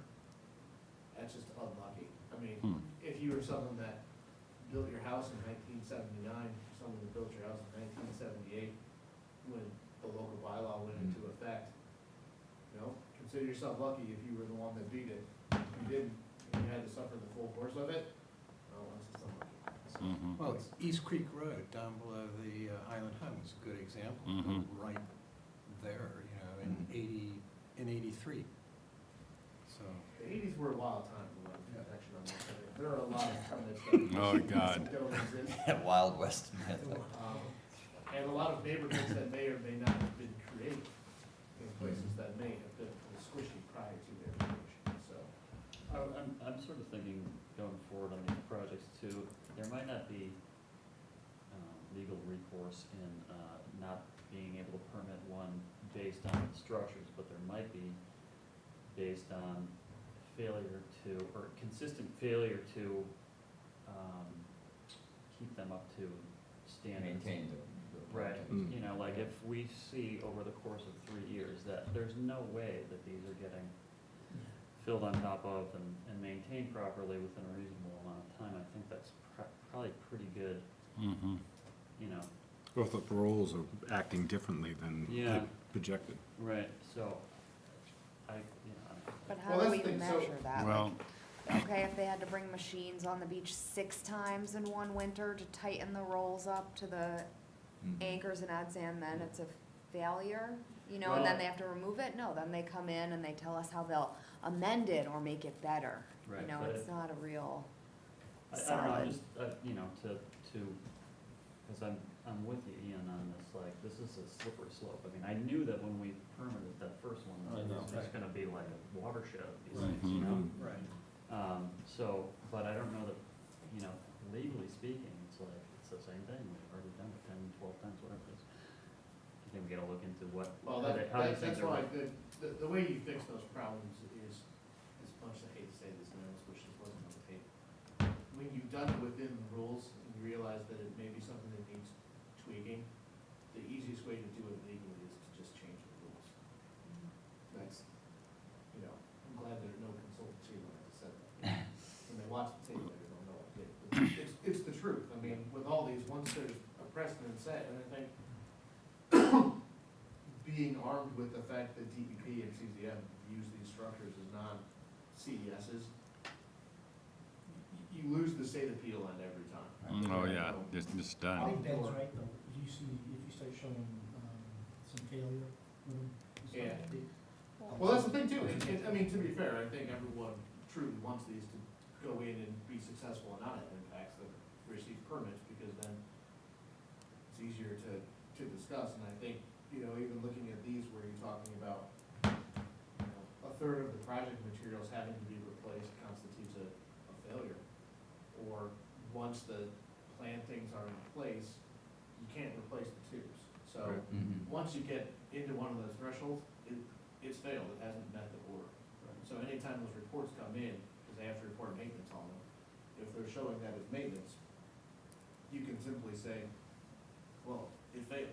And then you always have the right to enforce and say, it would make it really easy if you issued out an order, excuse me again, that said, you have to remove the structure because you met failure criteria in the additional conditions of the order conditions, and you met condition, 31, 32, and 33, even if they file for injunctive relief, you're gonna say, well, we told you up front this is what it was gonna be. You did it, and you win every day. I mean, that's. But are you removing the structure or just the duck bills? I mean, that's basically all you'd be taking out, No, right? it would be the structure, The core Mhm. rolls. yeah. Gotcha. I mean, the only thing that's installed into the bay are the duck bills, or Right. I know there's one of the structures to avoid the patent pending issue. They used a different style of anchors that weren't the same as the duck bills. But those are the ones that are physically installed into. But that's the only non-biodegradable Correct. component. But that being said, I mean, I think the purpose of ordering its removal would be to re-expose the natural bank and let it return to whatever normal regime that it would over time with those being removed. But I would really like us to ask town council to assist us. I totally agree. I think so too, but I think on this order, I think we're stuck, and I'm gonna make a motion to issue as drafted. Just a second. Well, Well, we've been first of all, around you're this. interrupting me, all right? Okay, I'm sorry. Thank you. And Not that I don't interrupt you on occasion, Bernie. But, so I wanted to put that out there, okay? And then the other thing I wanted to say was on condition 34, right at the end there. Can we phrase that in such a way so that we actually get a measurement of the actual beach itself? Its angle, how much there is, so that we get some indication of whether or not over the 3-year period that it's moved, whether it's gone shallower, as it were, you know, the volume of sand that's actually there 3 years down the road. Oh, I see what you're saying. Yeah. But do you do that also, That's a transect, they should be doing it. determination? Like the one at Right. Hollowell Lane, is that something where he's trying to get a determination, he's getting the bank, does he Right. do a transect there? Why is there, just do it all at the same time? Right. Yeah. Well, So, I think to answer Ian's first question, I think you could simply just add, at the end of this, say the plan depicting this information shall include the mean high water mark and clearly demonstrate the current volume of the beach. thank you. And I think you would have to get that information. Is there a walkable, I can't, is there a walkable beach component to this? That's another very good point. Mm-hmm. Well, right, so, the walkable beach component, well, I agree with very much the public access behaves very differently on this project as it would for a project like Wisconsin's Bluff project. Because, one, this is taking place technically on private lands, and the only area for the public to access is below the water line. Where the Wisconsin project, where the condition is for a walkable beach, is that is taking place on land that's owned publicly. So it's a little different in that respect, and most of these include criteria where that public interaction, so if that water line is interacting with the structure, then that structure is failed. So that's where you would again be hauling it back out. And which condition is that, that says clearly that it has to be beyond the high water mark?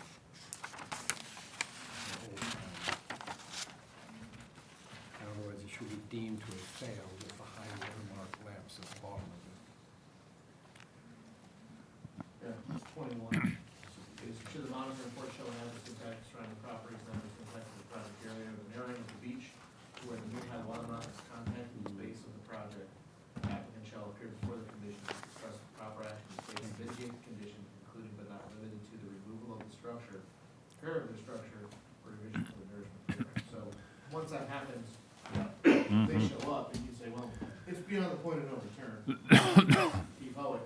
And then again, if you order it removed, you say, because of your inability to comply with condition 21, it's being removed. So then if they say, well, we're not removing it, we're going to file in court to keep it, you would say, well, you agreed to that condition when you accepted the permit and you constructed the project in compliance with the permit. So now that we've ordered it removed, you knew it was coming, so get to work. So. Mm-hmm. That's how I feel like you would say it. All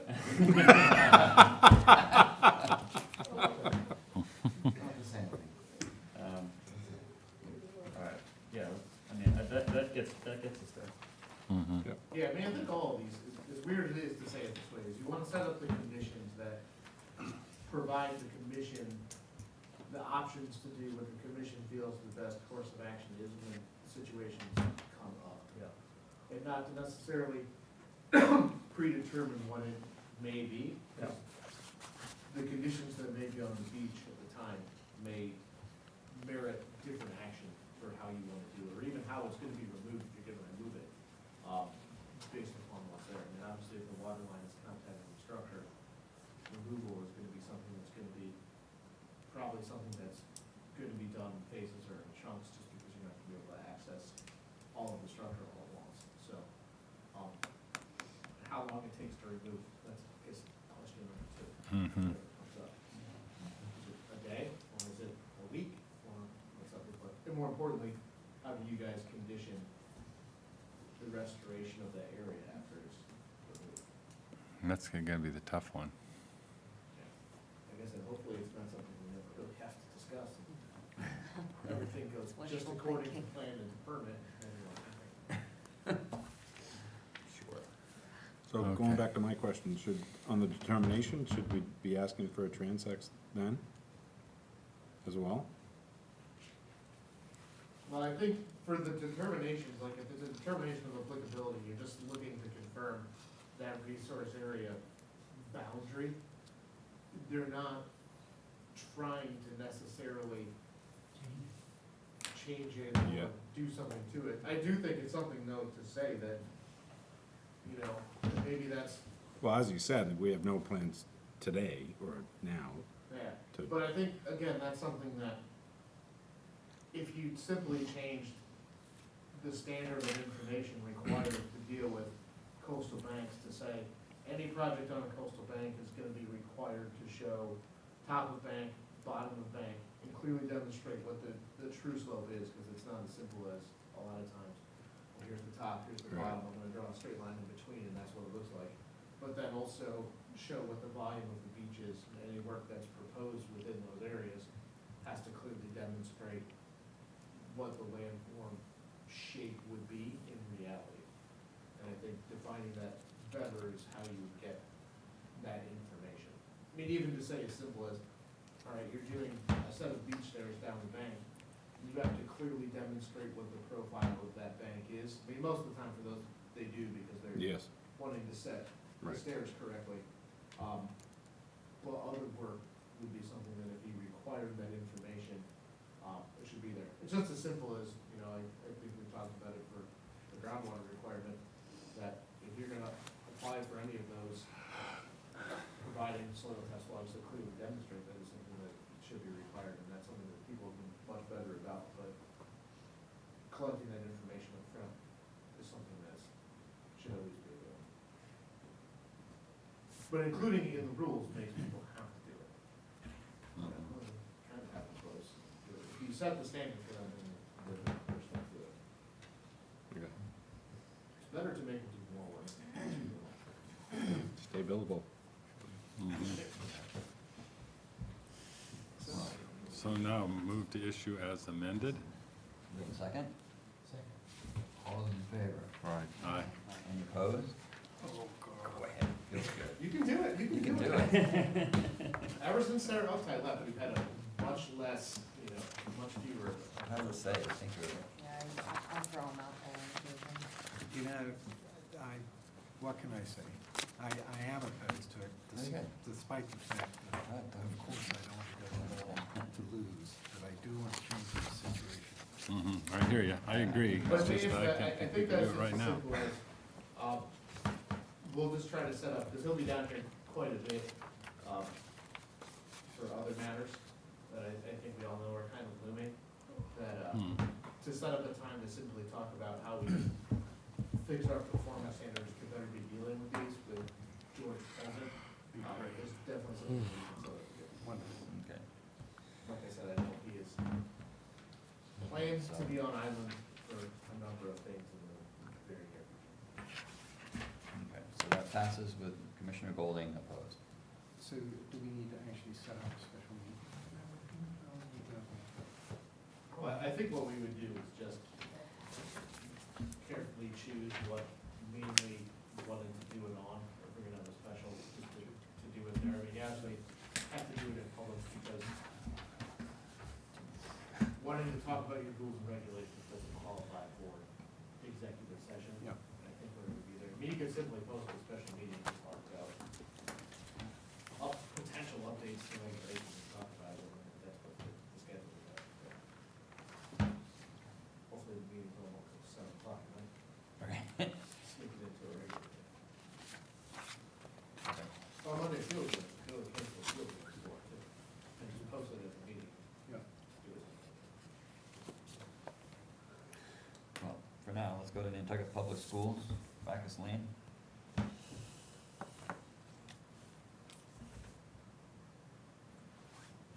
So I couldn't think of any special conditions.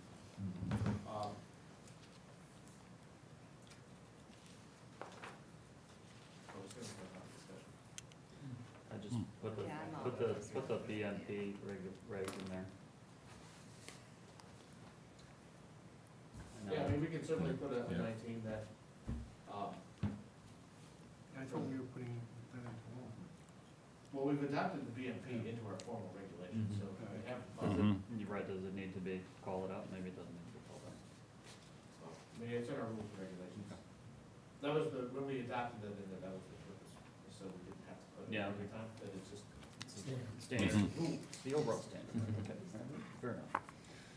You know, those little signs always like, kind of creeped me out when I saw them. I didn't realize that they were. So I will tell you right now that there is an epidemic on Nantucket of people that apply herbicides and pesticides that do not properly Yeah. put their signs that they're supposed to out. I've never seen one other in the schools. Unfortunately, No kidding. They know they could get nailed.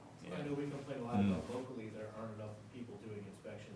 I believe this Commonwealth has 5 herbicide, pesticide inspectors that cover the whole state. So, that's what we. So people just Cover need to the turn each other in. The odds of getting caught by inspectors is very low. So, It is, so Andy, I can speak to it a little bit because I do some treatments in the field. And we put out those little flags and it's always like, you know, that's the law, that's what you're supposed to do. And, anybody that's applying this needs to be licensed to do so, right? But I would say about 90% of the people in Nantucket that are using this stuff are not because it's a pretty small percentage of people that you can. So it's, if you ever see the sign, you can know that it's getting done right. Okay.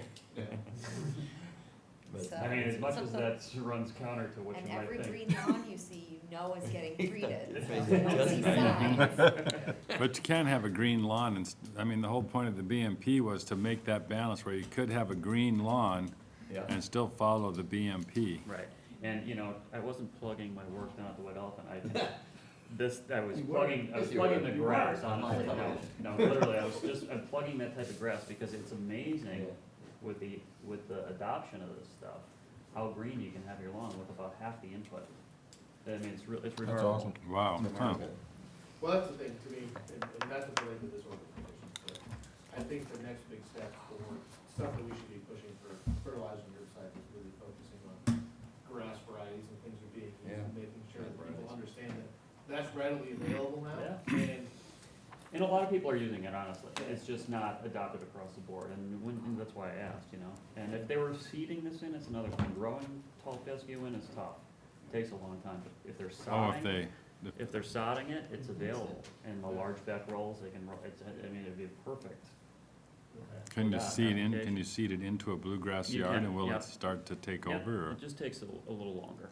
But that's what we've been overseeding with tall fescue for a bunch of years now. It's pretty remarkable. Yeah. So everyone's happy with this? Mm-hmm. Someone like to make a motion?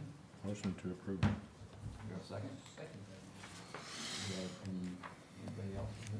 I approve. Sorry, it's getting late. Oh, okay. Anybody opposed? More minutes, more minutes.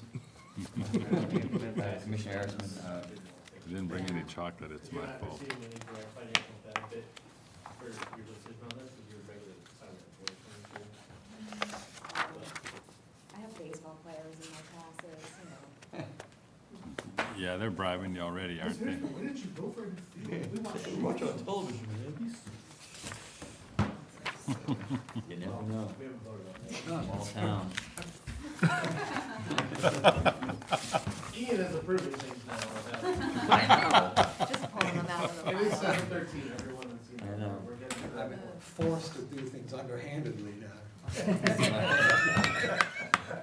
Twist that It's a arm. good old boys. Okay, so we got the Heather's Heaven, LLC, 13 C Street. Well, I'm sure it's close. I didn't draft the roof for this one, I'm gonna be honest, because I wasn't sure if it was gonna close or not. So, do you have any thoughts? Does everyone, we think positive order? It seemed like it, yeah. The Julie Jordan. Yeah. Yeah, it seemed pretty good, actually. Good job, though. Yeah. It's impressive. Mm-hmm, yeah. I guess with like survival percentage. She sold that thing to us, didn't she? Is everyone good with the restoration, normal monitoring, and then survival percentage? I think so. Sorry. Yes. All right, I'll draft that, I will draft that for next Yeah. Wednesday, so That's don't no even have to wait 2 weeks, we'll get it off. Excellent. Okay, So, extended great. orders of conditions. This is the one that we were gonna do last time. Yeah. That was in compliance, but we were short of quorum because Ben couldn't sit on it. All right. And I was sick. Dave was sick, someone else was gone, Joe was gone. So, Paints and all so that. yeah, I recommend it could be eligible for extension. It's a fast meeting, too. 3-year one.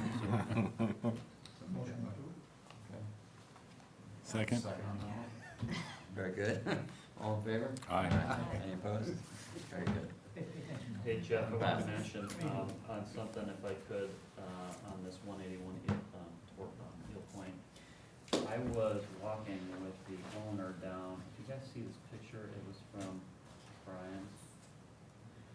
This person here has been consistently cutting this bottom part. I think it's on 181's land maybe, but it's definitely down really close to this wetland.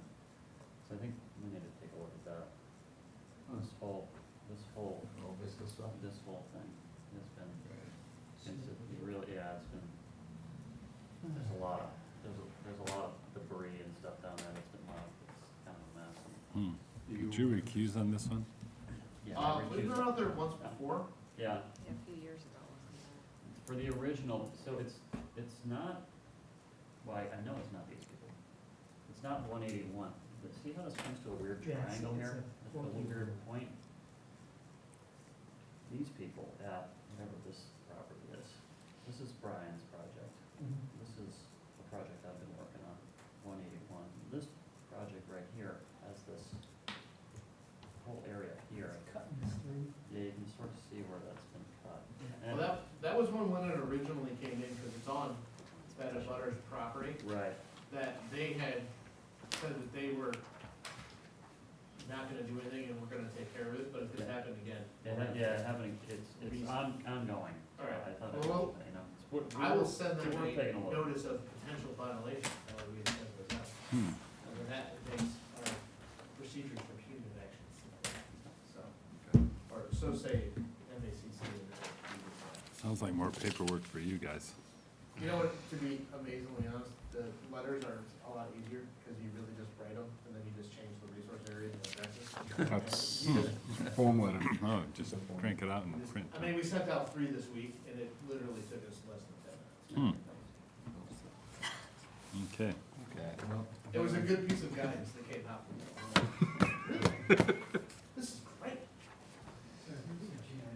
okay.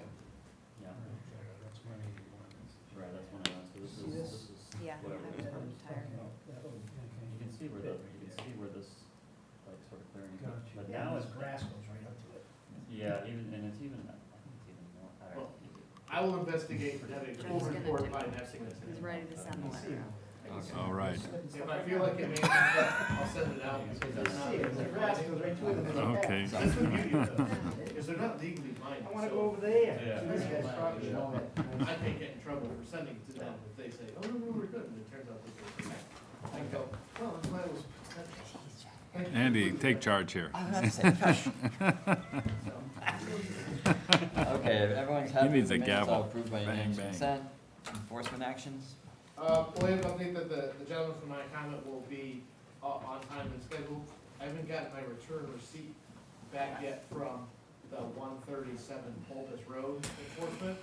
But that thing, that whole area is a mess. There's a fence going through the Yeah. wetlands from one of the other neighbors now, and I saw them. it's literally gonna be like, People are running around. They really are. well, we're gonna be enforcing on everyone's property that's there, since they've created this situation, and they're not speaking to each other. God, that sounds like Nantucket, doesn't it? We're not gonna follow Yeah, it. it's like being on holiday. Receive, reports. Anybody have anything to say? No. No, nothing on NPDC. I got a meeting tomorrow. Oh, God. No mosquitoes yet. Yeah, NPDC. So, none of the reports, commissioner comments? So, I have a question, and I could have just been making this up in my head, not that I would want this meeting to go any longer. Was Sconset Bluff gonna be before us today to do their storm reporting from the winter? What date did we set at their meeting then? Cause I thought it was today's date. I think this was supposed to be the 16th. Today's 16. It's the 16th. Comments, administrative staff reports? Oh, I do. I don't really have a lot to add, but I need, whoever was here at the last meeting, you guys remember that order that I picked up that had like, all of the wrong names on it? I need you guys to sign it tonight. So Ashley, Andy, Ben, and Ernie, and you were off the phone, but the order was- so you four could sign this one, that'd be awesome, and that's all I got.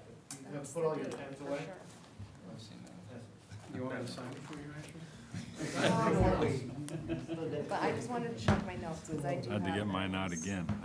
the 25th. Holstered my weapon.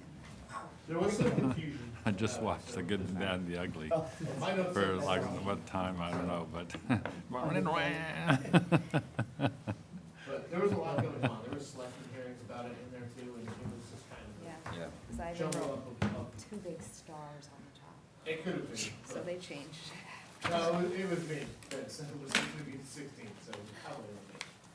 But, all of it, I mean, I've had like an executive session with the selectmen, 2 selectmen meetings, meetings here about it, really going tomorrow.